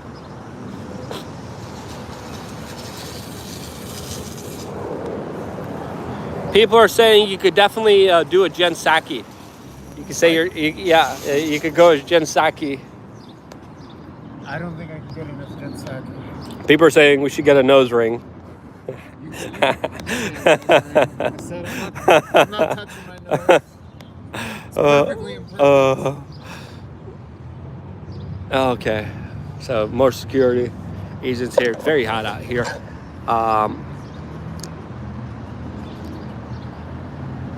People are saying... I think he might be a participant. I don't think that's a participant. He doesn't look like it, but I don't see he's him. loading bags in the first time I haven't. We'll talk. We'll ask him when he comes back. If he comes back. More cars pulling up here. More cars coming in and masks. We got... I think it indicates more participants Hi there. are leaving and faster. I'm surprised that if they really want to hide their identity, you can just wear a bunch of masks. The participants? Yeah. Hey, can you open this water for me? People are saying zoom in. A lot of salt symbols here. People are saying the salty army is here. Sorry, it's been strange that the video's been cutting out. It's not supposed to cut out. Taking a little water break. You want to take over for a little bit? Sure. Yeah, I'm making sure I'm getting my microplastics today. Hold on, zoom out. Zoom out. Making sure I'm getting my microplastics. Because, All right, there's no other way to get water. But, don't try to avoid this. Again, usually have my setup, usually a lot better with this, but can't. On the road, they get you. Globalist Confab meetings. But anyway, that's enough. I need a break. But I need a water break. we got here. Josh is taking over. Josh, say hi. Wait, flip it back. Josh is taking over for a little bit. I need a water break. Can we zoom out on that? No, you gotta keep the camera like this, like that. Yeah, just keep it like that the whole time. All right, there we go. No, you're not someone to ask about Bilderberg. It's unfortunate that the security has ratcheted up a bit, where I don't know if you can see him, but guys up on that overhang, basically guarding that area, making it off limits for us, which is a public access route. There are all kinds of random people just walking around DC who have been walking along this path that goes over the front of the hotel, and there's some nice vantage points from there, but I don't think they're going to let us go up there, and now we have the situation, or we've had it since yesterday, with the gates to the fence closed, so we can only really peer in through little holes in the fence and try to get people, or try to get shots of people as they're being driven out in these blacked out SUVs. But nonetheless, I have gotten many photos and to some extent video of participants, a lot of whom I'm still needing to identify. But I think we're going to put it out on We Are Change on the website. Lots of shots of participants in the event that I've gotten, probably a couple others have done. That's a cheap Cadillac there. Who's ever going in that one hasn't been paying their bills. Yeah, but who's ever going in that one hasn't had a good ESG score. the former head of the Bank of England showed up in a taxi. So All right, we got some cars coming in, coming out at the same time.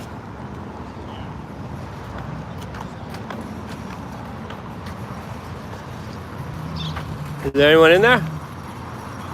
Oh, hey guys, how's it going? Any comments? doesn't look like I didn't know. I don't think anyone was in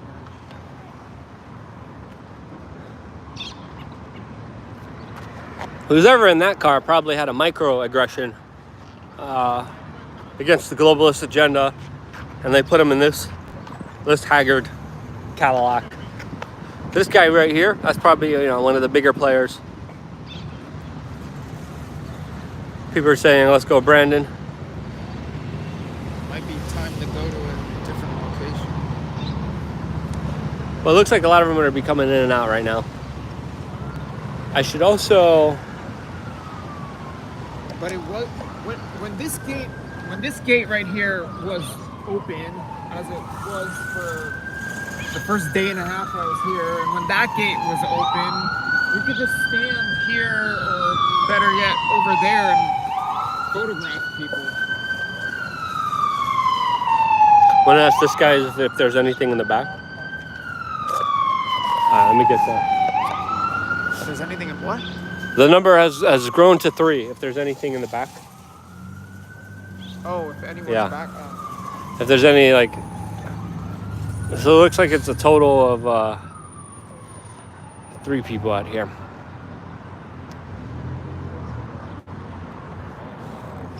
All right. Take the camera up to the car windows. Yeah, we try to do that. We're going to go back into the position here, so we could be better able to, of course. Oh, I saw 2 individuals outside. All right, we're going to walk back here. We get a better perspective here. It is a very hot, sunny day here. I wish there was some shade provided, but there is not. So my 5 head is definitely getting red right now as we are speaking, along with my neck, which is not fun.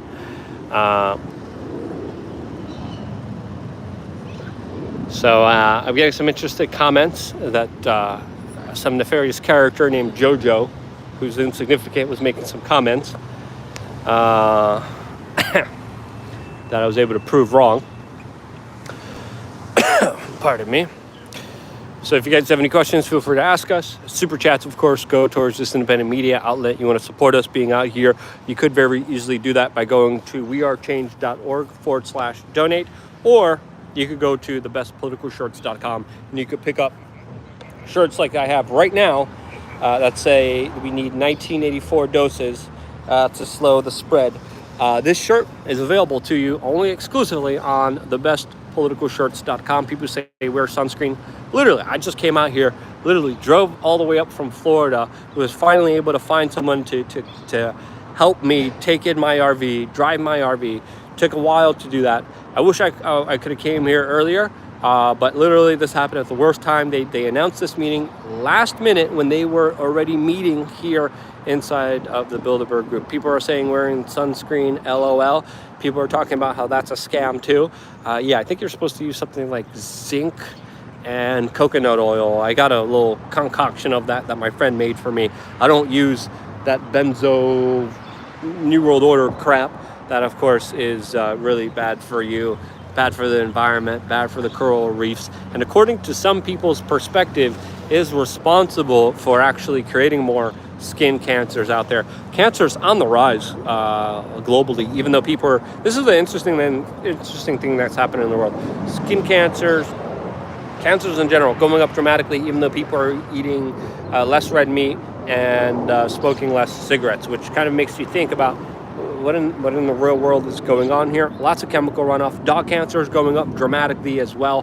Why is that happening? What's happening to our environment? Well, we could ask some of the biggest multinational corporations that are unaccountable that are meeting here, but these security guards and the local law enforcement are preventing us from doing that. We got a $5 super chat saying Poto Pacific Fist says those helicopters you mentioned earlier were Marine Force One. That's Biden personal transport. Yeah, the White House is very close to here. The Washington Wiener is very close to here. Josh? I got a nice photo last night of the Washington Wiener. Any updates? Is there anything happening in the back? He's not been around the back. He was on the side over here, so I'm thinking that I walk around the back and check and come back. Well, we might as well go with you. All right, then let's do it. Is it close? Last time you took me around here, it was like 5 hours we were walking. No, it's 5 minutes. All right, 5 minutes. All right, let's go. We're gonna go take. We're gonna walk around here a little bit just to get a better perspectives here. Josh was all discombobulated walking around. Showed up at like 1:30 a.m. and said, "All right, let's go back out there." Let's do it. Like, all right, I've been there for 10 hours today, but yeah. They're like, let's go, let's do this. I literally, that's true. I literally came 1:30 in the morning, driving all day. I'm like, time to report, time to go, go time. Let's see who's gonna be coming and going right now. And Josh obliged, but he was really tired, so we were like walking around a whole bunch of wrong streets and pathways. So this is the venue. It's gonna be interesting to see if there's maybe anyone here that we could talk to or participate. Actually, this is not the venue. Yeah. The venue's back there. This looks like there's some security guard members that I think this is just the security. But I bet all these buildings are probably interconnected. And They are, and I believe the people who are not Bilderberg participants or Bilderberg related who've been driving into the garage and getting screened by Bilderberg security, I think they go into this building. So yeah, those are the Bilderberg security guards, organizers of their transportation. But yeah, there's no rest for the wicked. So I was just pissed that I couldn't get out here Wednesday. They announced it Thursday when they were here already. But I was pissed. I wasn't out here earlier. So I'm like here 1:30. I'm like, we gotta go. We gotta do this. We gotta do some reporting right now. Well, that's just the type of attitude that I have towards these things. Better late than never. And you might as well do as much as you can while you have the opportunity to do so, because we are here not working for any major corporation, not working for any special interest. We're working for you. Your super chats, your donations, you guys buying the shirts on thebestpoliticalshirts.com keeps us alive and well, keeps us growing as independent media, and allows us to do the work that we're doing here on the ground that wouldn't be possible if it wasn't for you guys participating in this larger kind of independent media project. You guys are the shareholders. You guys are the people that we work for. So we're walking here around the perimeter. Right next to the ICE building, actually. The ICE? How racist of them. Bilderberg, breaking news, Bilderbergers racist hold Confab elitist meeting next to ICE Center. As their token, Stacey Abrams is not around, was uninvited. She's not listed. More. She's listed on the steering committee, not on the participants list. So, yeah, we're just walking around the back here to see if there's any other. So just to give you a point of view about what's going on here this year's meeting and how things look like. They could also come in and out of this way. They could come in and out of many different ways. Sometimes we catch Bilderbergers just kind of walking the streets. Sometimes they go for runs. If they do, we're going to do our best to try to communicate and talk to them. Again, share this broadcast with your friends and family members. Sharing this broadcast also helps out, especially if you can't donate to our independent media. Voting with your clicks, shares matters. Thanks for all the Salty Army comments in there. Is that because Salty Cracker sent people here? Or is that just because we have a crossover of friends and fans of the same people? This is also the American College of Gynecologists. So yeah, Bilderberg gynecologist connection confirmed. Breaking news happening right now. No, I'm just joking. So again, we're gonna keep walking around, give you a perspective of what's going on here. We're definitely getting our steps in today and last night. But this is the least thing we could do. People are saying that they support us. Really appreciate that. And again, today's meeting is important. What's going on is important. I think maybe, again, this is a huge compound that they're meeting in.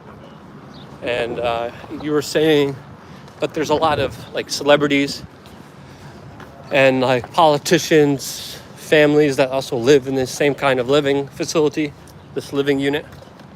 This is a mixed use area where you've got shops and residential buildings. Who would you want to confront? Hotel. Like, if you had an opportunity to talk to any Bilderberger at this meeting, who would you talk to and what would you ask them? I would. But speak up louder into I would want to speak simultaneously to Finnish Prime Minister Sanna Marin and Jens Stoltenberg, Nato chief, and ask them what, if anything, have you discussed relative to Finland's NATO bid during this Bilderberg meeting. So this is also the hotel here. And again, you can see. Is this the hotel here too? No, not this. Right there, the Hong Kong flag, Mandarin flag. So they could be coming in and out of this place as well. Yes, and I've been checking it throughout the conference, but I never saw one person other than staff or security going in and out here. But they've had, as you can see, they've had all these officers and spook-looking vehicles parked. Yeah, absolutely. Can we walk? Oh, we could walk down there, right? Yeah, that's iffy. Okay. Well, They let's. might come after us, they might not. And then you've got the Washington Monument right there, or however you'd like to describe it. The DC Wiener. Yep. This is again the back end of the hotel. Security or someone popping in and out, but I've never seen participants coming in and out here. Yeah, I wish we had more people. There are a lot of spots where people could be standing and Yeah, scouting. this area is pretty big. And if you turn around... So this is a Bilderberg car. If you turn around, you see you're literally in a direct line to the Capitol. You got to speak to the camera. Right now, we are in a direct line with the Capitol and the Jefferson Memorial. All right. Yeah, you can see that right there. That is a strange locomotive. It's a locomotive truck. It's a truck, but normally there are trains on the track here. And this So is yeah, the hotel. as you can see, they have a lot of security here. I mean, I wouldn't be surprised if they're all just... See, this is the difficult part. There should be more independent media, all right? You know, forget about the corporate media. Forget about, you know, the big players, the Fox News, the CNN. Forget about those guys. There should still be other independent media that should be reporting about what's going on here. There's not. And sadly, we have to understand that because of big tech censorship and algorithm changes, a lot of independent media has been squashed, has been destroyed, has been financially ruined. A lot of independent media can't do what we're doing because there's no way of them financially supporting their work. And that's why your support is so key. That's why when you donate towards wearechange.org/donate, you help build future coverage of these important events, and you help sustain independent media, where now me and Josh could be out here reporting to you what's going on here, when of course we previously were not able, we're not able to do that.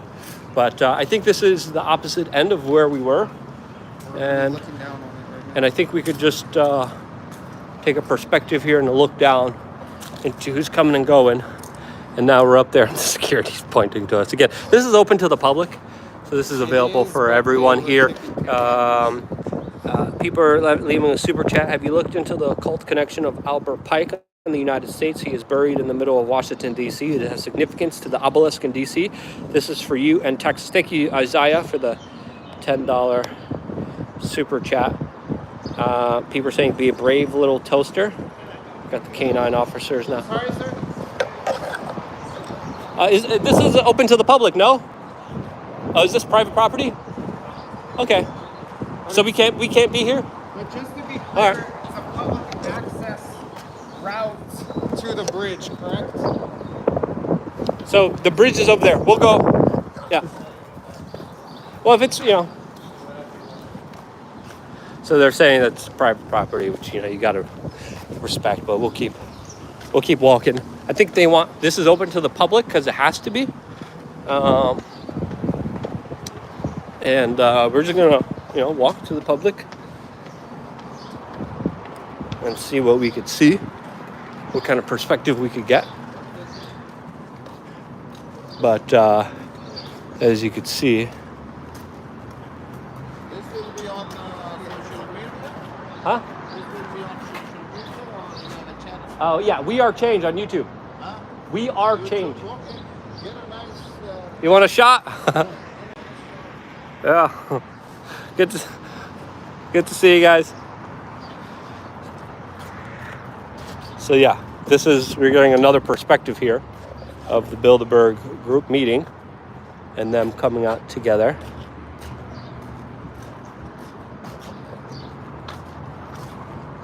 So this is open to the public. Oh, this is a public walkway, no? No, sir, not at all. Oh, yeah, I'm yeah. so sorry, this is public. So there's a bridge You there. go all the way over there by the bridge.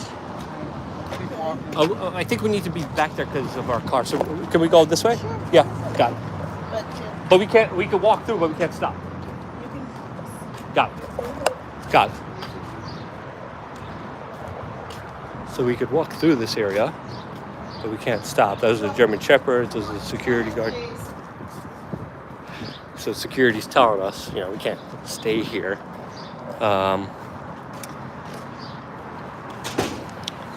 But yeah.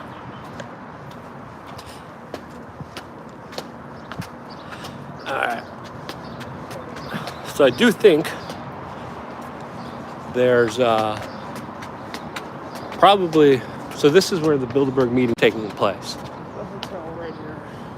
Yeah, so that's where the meeting is. Still going on. And there's a little bit more shade here, which is really nice. So I'm not getting blasted by the sun. People are saying, make a stand. Well, again, I got it over, there's not going to be Bilderbergers walking in this particular area. If they're going to be going anywhere, it's into their private cars. So strategically, yes, I could walk over there, get a vantage point of what they're doing on top and below. I could, of course, do that. But in reality, if I do want to speak to some members, it would be probably by their cars. It would be probably in these locations. That location that I was at right now is just a little public walkway that they have open to the general public. And this, of course, is the hotel that they're meeting in. These are, of course, the Bilderberg cars. And this is a public street. It's not private property. Private property, you can get kicked out. You don't leave when you get asked to. If you don't leave when you get asked by private property, you leave a private property. That's when you could get detained and arrested. But this right here is public, and we are good to go here. And this is where the Bilderberg cars are. This is the building I was telling you about. What's the bill? Oh yeah. The residential building. People are asking, even the dogs are German globalists? Probably. Well, then yours is also. No, mine's a freedom fighter. So yeah, thank you for all the super chats and conversations that we're having here.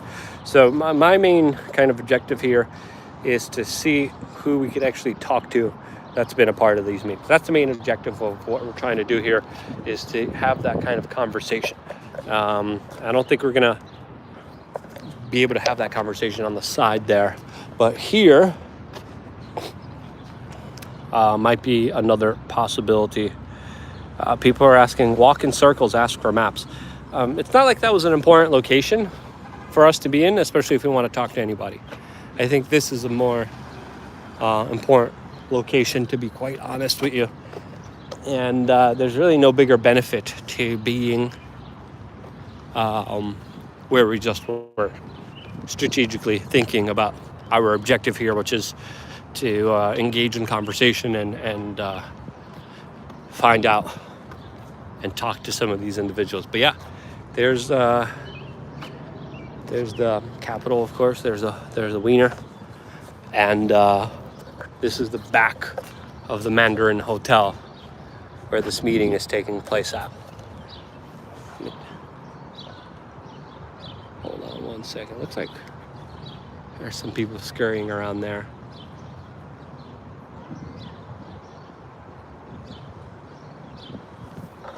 You know, they have those very serious orange cones.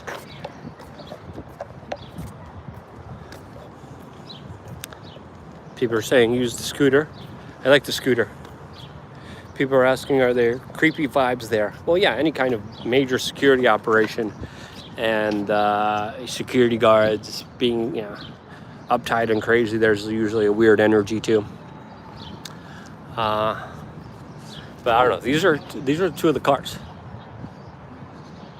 What do you think? It's been like that throughout, where you have these black vehicles. You think? Parked here. Sometimes people sitting in them, sometimes not. Let me go in the shade here. Do you think there's a chance that we might be able to get something from here? Or do you think our best bet could be, can you hold this? I think our best bet is elsewhere. I want to sit down for a little bit. Need to sit down for a second in the shade, breathe a little bit, get some water, and talk to you guys a little bit, because we're here at the front. And there's another car. That's one of their cars that they go in and out of. So this is a major facility, big building. Is that someone walking out? I think it's security. Yeah. So now we have security guards showing up here. Hold this. Of course. Go for it. But if someone was running or someone was going out for a jog, they would be probably doing it from here, because then they could just run to the Capitol and back. And there are a bunch of their cars here. And that's why we're outside a Mandarin. You got a profile of you there. My nose. No, it's just you. Yeah. But you were saying? Yeah, I came out back here several times yesterday, particularly afternoon, because Saturday afternoons is often the time that Bilderberg participants... Meeting participants often go on a field trip or some type of excursion, like they'll get in a bus and go to a museum. I was scouting out for that yesterday, didn't see any of that. For some people, it's time, like you say, they go out and go for a jog. And yeah, it's quite possible someone slipped out back here, but I checked quite a few times and other people were checking, and we didn't see anyone other than security walking out here. But granted, as you've been saying, our numbers are so small, we can't cover all the bases the way we'd be able to if there were a lot more journalists and observers out here. Well, I'm like drinking water. Yeah, we definitely need more journalists. We definitely need more independent media. Obviously, big tech social media has been keeping a lid on this event. I saw two prominent YouTubers in the alternative media sphere talk about these issues. And when they did, automatically they got the Wikipedia page that came right up and automatically, like, it was very difficult finding their videos on this particular subject, and that's why we're deciding, even though we made mistakes, to call this the big meeting, or the Elitist Confab, instead of by its actual name, because if you do call it by its name, YouTube is actually triggered in the algorithm and automatically downranks your video and makes sure that less and less people see it. So that's one of the reasons we've been trying to avoid the use of that word. Which, in a sense, defeats the entire purpose of those YouTube moderation policies that are related to borderline content. Because if you want to figure out what Bilderberg actually is, the big meeting. You're not supposed to say it, because when you do say it, I can't even talk about I can't even talk about the moderation policies without triggering the moderation policies. You can't even talk about. I should just keep my mouth shut. Well, there's we're like, I have LukeUncensored.com, where I have my own platform. I could talk and discuss whatever I want, and I do that there. YouTube is a way to get the normies, the Kyles and Karens, into the bigger platform, so we could actually fully break down the bigger issues. But here on YouTube, if you want people to see your stuff, you got to be careful not to trigger certain words, and the B word is one of them, and that's why we've been trying not to say it. And when we do, the AI algorithm could pick it up, as they do voice to text all the audio, and then they see a word that YouTube tech overlords don't want you talking about, they automatically downrank your video. A lot of times they either demonetize it, and they make sure it's very extremely difficult for everyone else to find. So we're playing a strategy here where we're trying to, of course, galvanize as much eyeballs around this conversation in a productive way, where more Kyles and Karens and normies are aware of it in a way that it reaches them. And that, to me, is the strategic thing that I'm doing here, as a way to, of course, hopefully get these larger topics, ideas out there to the general public, because it's been difficult. It's been tough. As independent media, you don't get the same leeway as the corporate media. The corporate media that was telling you that there was weapons of mass destruction in Iraq, told you that the bankers needed to be bailed out, that lied every step of the way of almost every single major conflict in recorded human history. The corporate media that was telling you that this secretive big meeting wasn't even happening. It was just a few years ago. The corporate media said, you're crazy. You think there's a meeting of 150 of the most prominent, powerful individuals? You're crazy. This doesn't happen. And then they started to change their tone to, oh, it does happen, but it's nothing to worry about, nothing major. They're just hanging out, playing golf, nothing to worry about here. And now we're back to just total silence, total ignoring of the fact. Beginning, they ignored it. Now they're ignoring it again. And to me, this is something important. This is something that deserves the conversation. This is something that deserves some eyeballs to be able to understand some of the larger conflict of interest and some of the larger things that are happening here at this particular big meeting, because they're worth discussing, and these are issues that I think the public should be aware of. And again, big tech social media is making sure that these conversations are difficult to be had. Bobcat made a very good comment with the $5 super chat, and he said the first rule of the moderation policy is don't talk about the moderation policy. Yeah, because if you talk about those issues, YouTube doesn't care. They don't care about the context of it. They don't care how you say it. They don't care if you tote the official line. You, as an independent media creator, if you just talk about these issues, boom, hit. And once you hit, you reach less Kyles and Karens. You reach less of the normies out there. And to me, I think it's important to reach out to the normies and do the best we can to reach out to the normies, and then bringing them to LukeUncensored.com, where we get to fully lay out the picture and the larger paradigm and the larger information in a way where we can talk about these serious topics in a serious manner that is definitely curated in a way to benefit the viewer with the best amount of information for them to decide important decisions in their own personal life. So that's the story behind LukeUncensored.com, a platform that I'm very happy to have.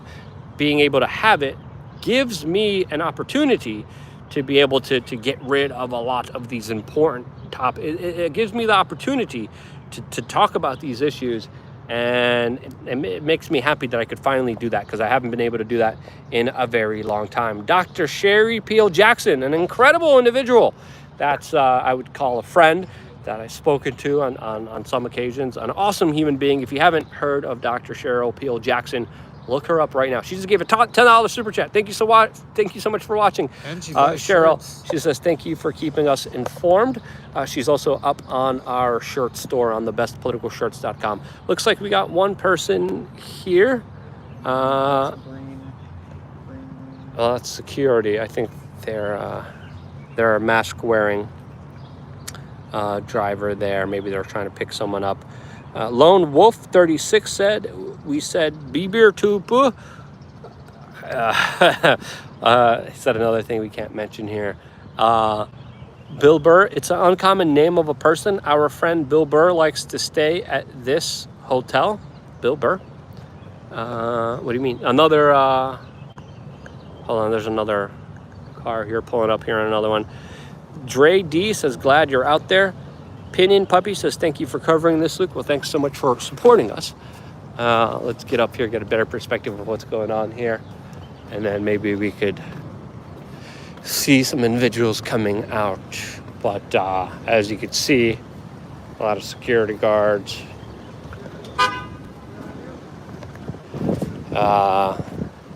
Empty luxury vehicles, probably for all the attendees coming. We got 1984 viewers. 1984 viewers to match my 1984 doses to slow the spread. Let's keep it this way. Don't cut out. We literally have 1984 viewers right now. So that's awesome. That's pretty cool. So I think these security guards are telling them, just go out front. The two independent media journalists are out here. Go pick them up in the front. So let's go back to the front. Because, we're casing this place out. Checking it out. And we're going to walk back around. See what we could get here. Could we get down from the bridge over there? That way? It's better to go. Okay. All right. We're going to keep walking here. So yeah, people are asking, is this Davos? No, this is the more secretive, elusive, quasi representation of the Davos. Davos does a little PR. These guys do very little PR. They don't want you knowing about this. A lot of the media moguls that do attend this meeting don't want you, of course, talking about this meeting. I wouldn't call her a media mogul, but she's a very prominent media member, Zanny Minton Beddos, who is editor-in-chief of The Economist. You and I spoke to her outside. She's going for a jog outside the Bilderberg meeting. Excuse me, the big meeting in Josh Friedman. in Switzerland in 2019, and you peppered her with questions about, like, why are you covering this? I believe she's on the steering committee. She goes all the time to Bill. We got Popo Bill Clinton. up ahead. So go ahead. I was saying that Minton Beddos, the editor-in-chief of The Economist, I think is on the steering committee. I need to fact check that, but she attends these meetings all the time.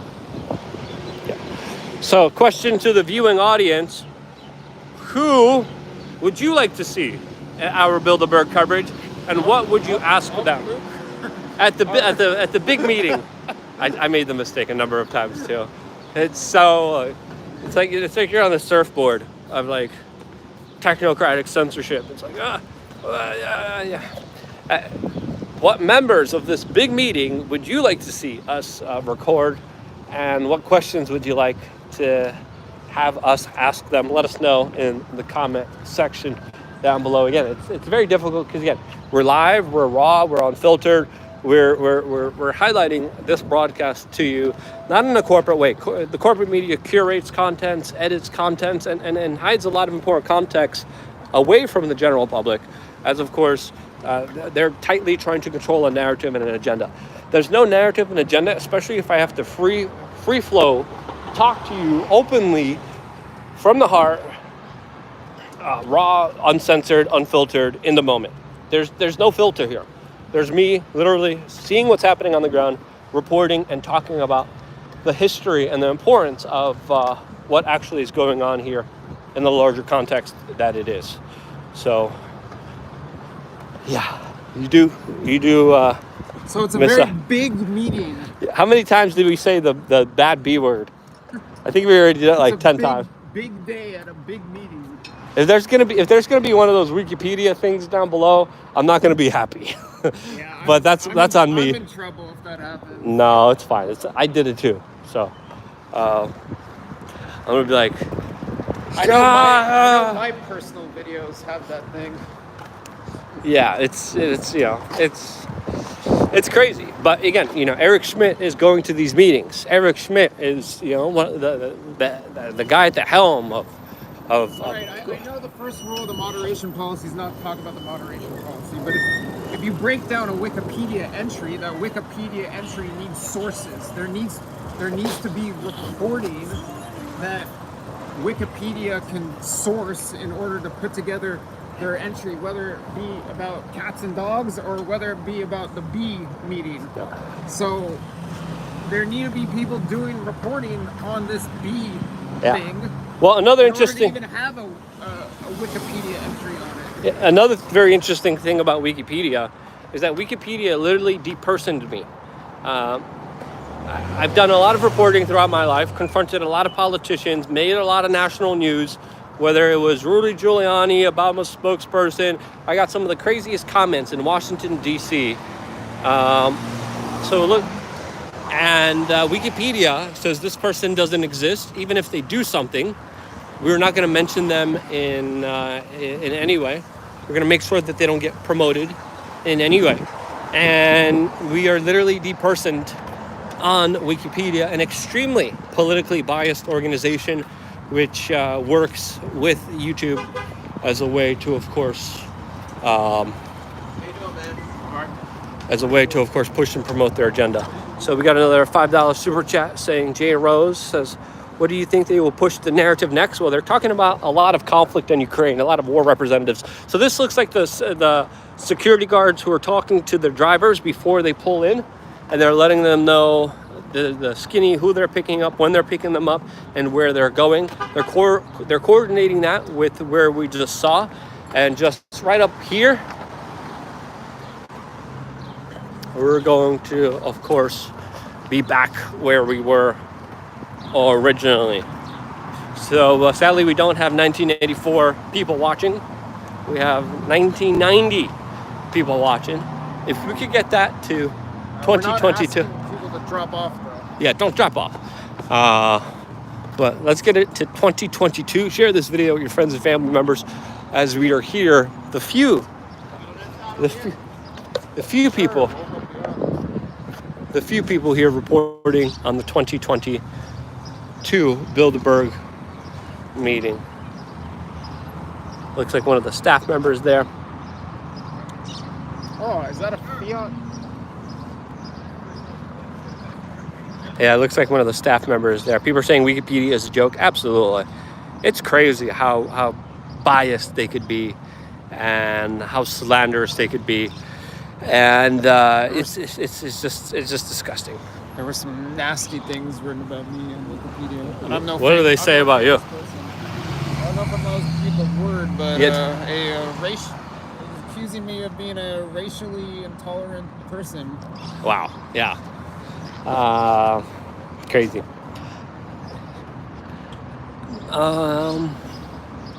Lots of salt in the comment section. So people are saying RIP Jordan Maxwell. Yeah. There's a lot of other legends before this that covered Bilderberg. Mr. Tucker, I think, was one of the best. Jim Tucker. Yeah, Mr. Tucker, I call him. But Jim Tucker, also one of the greatest legends that originally talked about this meeting, that did incredible work that was absolutely extremely important. And we have to shout out Jim Tucker for the incredible work that he did. I think he did, was it his book that was called The Bilderberg Diaries? I think so. I believe so, but maybe today we call that the Big B Diaries. Oh yeah, the big B. Thank you for catching me. I'm starting to get the hang of this. Good. I don't know if I should be, but I'm starting to. Like an hour. How long into the broadcast are we? We are an hour and 128 minutes into it.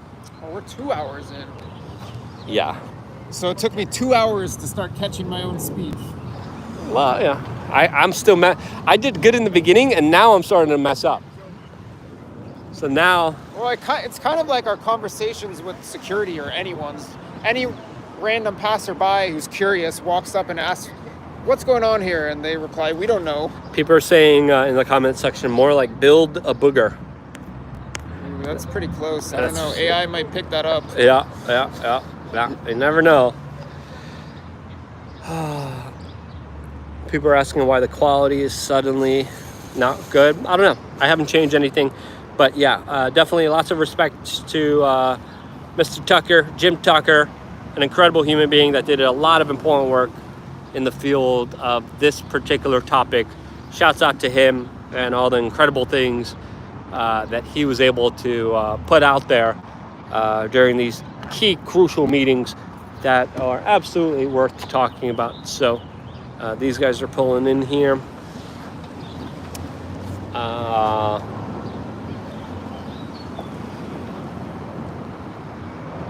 People are asking us to ask them to define what a woman is. What's a woman, Josh? Oh, you got me stumped on that one. Actually, on that note... It depends how many tequilas you have. On that note, it's Pride... It's June. Yeah, it's Pride Month. Okay. Yeah, they have a whole... Down the street from the B place, there's been a lot of Pride activity going on at the wharf. Yeah, that's everywhere. We got a car coming out. Let's see who we got here.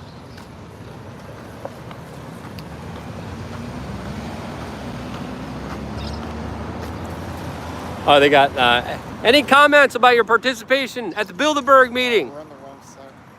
Yeah. Well, again, he violated traffic law. Not nearly as bad as the other. The other guy was very bad. But we demand traffic laws.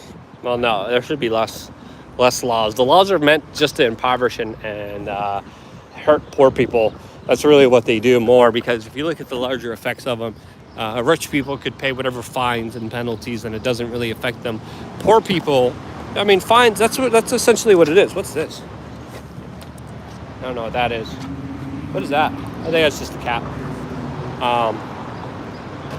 If you look at the whole kind of legal structure of like penalizing people and punishing people and fining them, rich people don't give a damn. It doesn't hurt anyone. Doesn't do anything. But poor people, that's what the fines are really about. Keeping poor people poor and keeping them in line.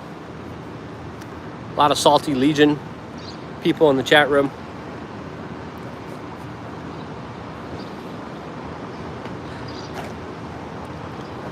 Grill burger, people are saying.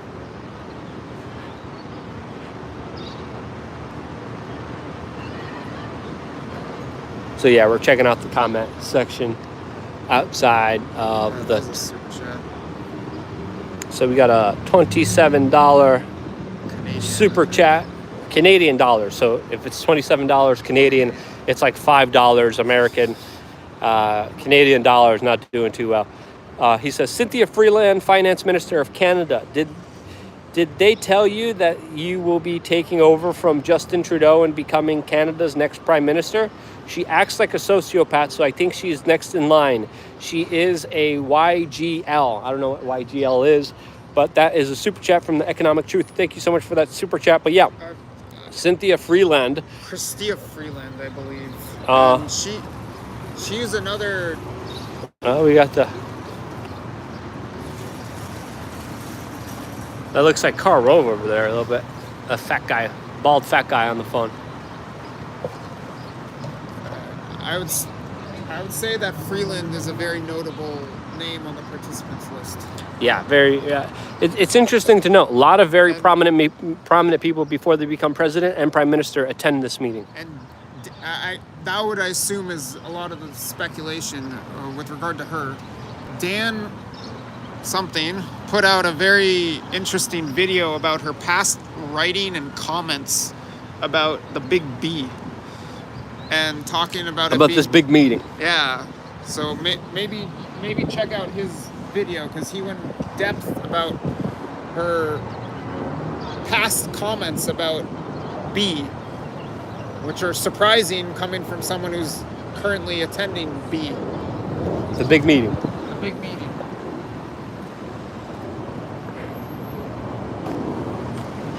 People are asking when we're going to see We Are Change turn into a giant media organization. When do you think, Josh? When is We Are Change going to be a big media operation? With your help sometime soon.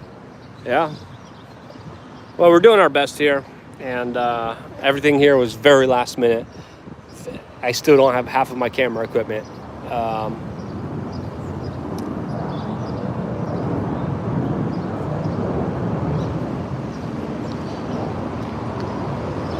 People are saying I missed a bunch of super chats. Did I? I think I went over all of them. Hold on, let me look at the comment section. And just at the super chats, we got a super chat by Melissa Francis, $10. Isaac Saksuda, $1. They're not showing up for me. If they would be, I would be reading them. But they are not coming up on this broadcast. Hold on. Go back to the live chat. I think I read all of them, to be honest with you. I've been keeping an eye on them. Some now I can't go back. I was trying just to go back in there, and they won't let me go back. Looks like there's some kind of attendee leaving now.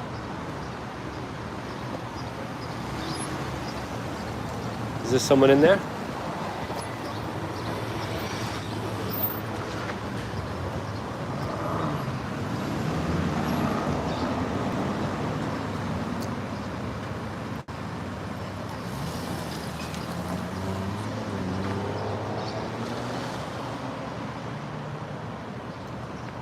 That's the same security guard that we keep seeing.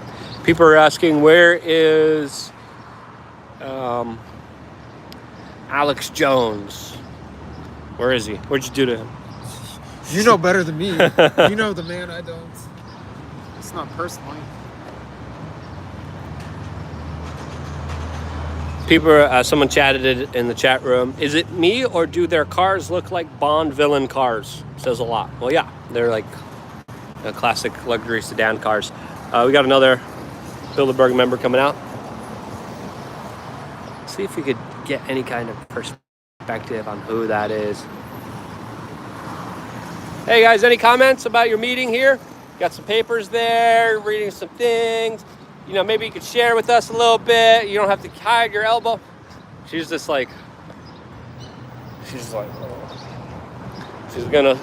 us the elbow, Josh. People were saying pour their, what's that? I don't know. Do you want to do some research about that location and which one has, because there's an airport right here, you know, and then there's one far away. So, yeah, we're kind of trying to decide the best strategy here of what to do.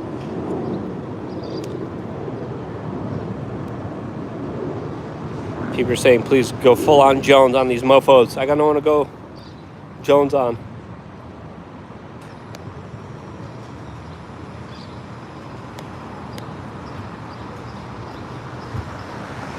Comment sections are pretty good. Another car coming out. Yeah. Let's see if we can find out who this is. Hey there, any comment? Just roll down your window a little bit if you got nothing to hide. I think I got something to hide. Look at all these violations of traffic law. Another $5 super chat by Christian Z. Says, the Posey Parker knows what a woman is. Thank you. And participating in today's media coverage. So we got 3 cars in a row. Another person. We talked to that guy, Josh, before. Right there behind the pillar. There's a guy behind the pillar that we talked to before. It's $700 a night in that hotel. That's what some people are reporting.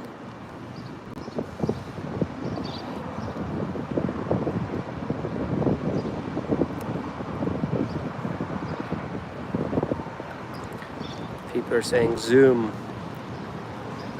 Well, the zoom is a digital zoom.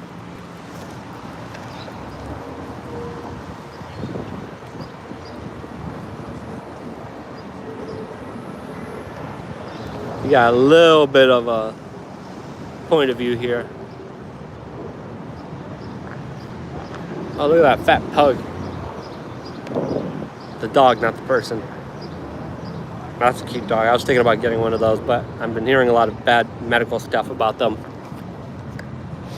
I'm sticking with a German Shepherd.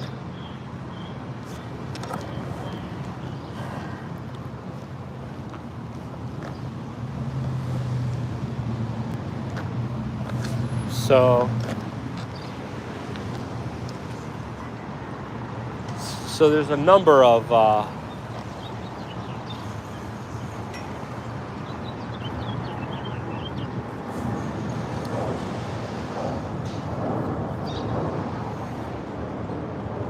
you're saying pugs are getting banned in England in the comment section. Of course, you can't even, you don't have any semblance of freedom in England. You can't even have free speech. So this guy has a green lanyard, right? Yeah.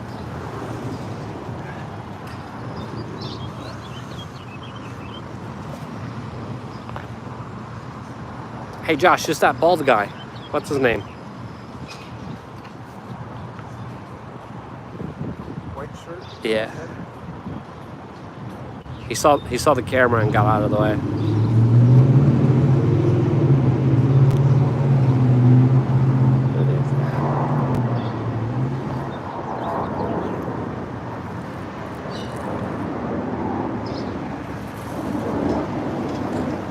They're keeping that screen door pretty tight.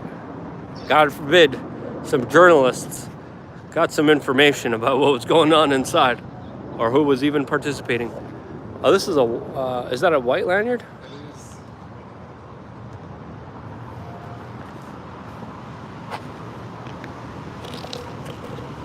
Hey Josh, come here. I think that's security telling them that they can't walk out.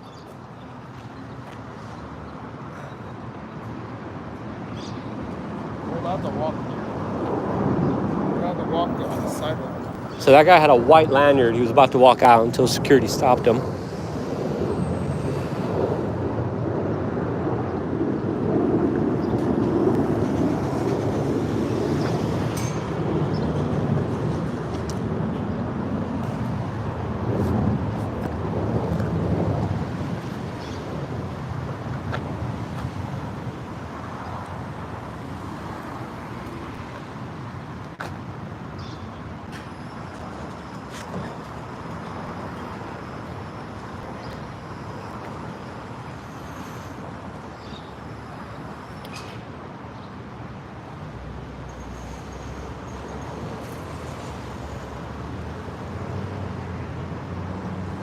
My cat food said some weird word. I don't know what it is. People are saying there's a black screen again. Shouldn't be. You're getting jammed, no picture. Got another car pulling out. Well, that sucks. Hey, any comments about what you did there? He looked the other way. Okay, hold on. Let me get the video feedback. Which airport should we do? All right, let me know if the camera's back. Which airport has international? The close one is not international. It's not coast to coast. It's only short flights. Domestic flights. Which one is that? Ronald Reagan's the close one. Dulles is the... Reagan has international flights, no? Are you sure? How far away is the other one? It's near Chantilly. So how far away is that? I don't see them going all the way over there. Well, most of them have to, because most of them are going internationally or not close domestic.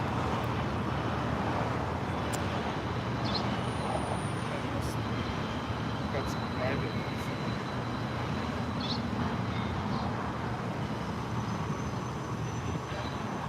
Let me know if the camera's still working. People are saying it's better now. I just had to reset it. Okay. It's fixed. Good. Yeah, I don't know why that's been happening. Big airport, 31-minute drive. You might as well try it. Do you know what time the flights are going to be leaving? It's already afternoon, so What time do the flights usually leave? I remember them being throughout the day, but it seemed like early afternoon was a busy time. Those are 2 Bilderberg members. Yeah, shit. The white shirt. Issa Ken says, let them know we're watching.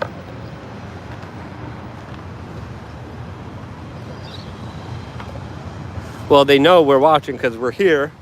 We're the only ones here. They also know who we are.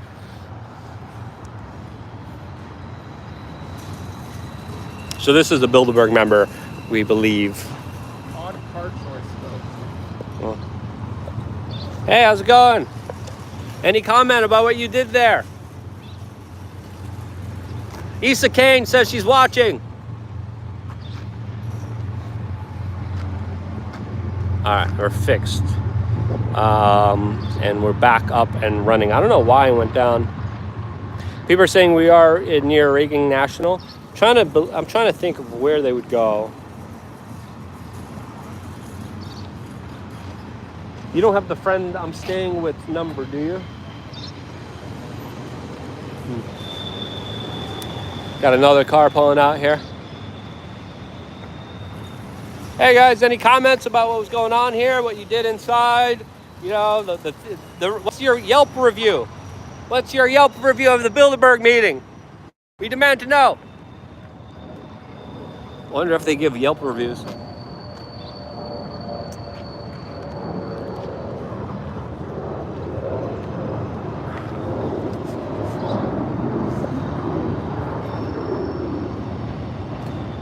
What's your gut telling you? If you don't want to go. No, I think you're right. All right, guys. We're the only journalists out here. Hold on one second. We got another car coming. This pretty full in here. Hey guys, roll down your window. Just come talk to us for a second here. It'll be fine. Don't worry. We'll be nice to you. Stop looking down. All right, so a lot of cars are pulling up. I think a lot of them are headed somewhere. I got to recharge my battery. I'm going to recharge my battery and probably be back. Click the subscribe button and click the notification button, because then you'll know when we will go live. Bilderberg's not over. I got to reset my batteries. The B meeting is not over. Yeah. The B meeting's not over.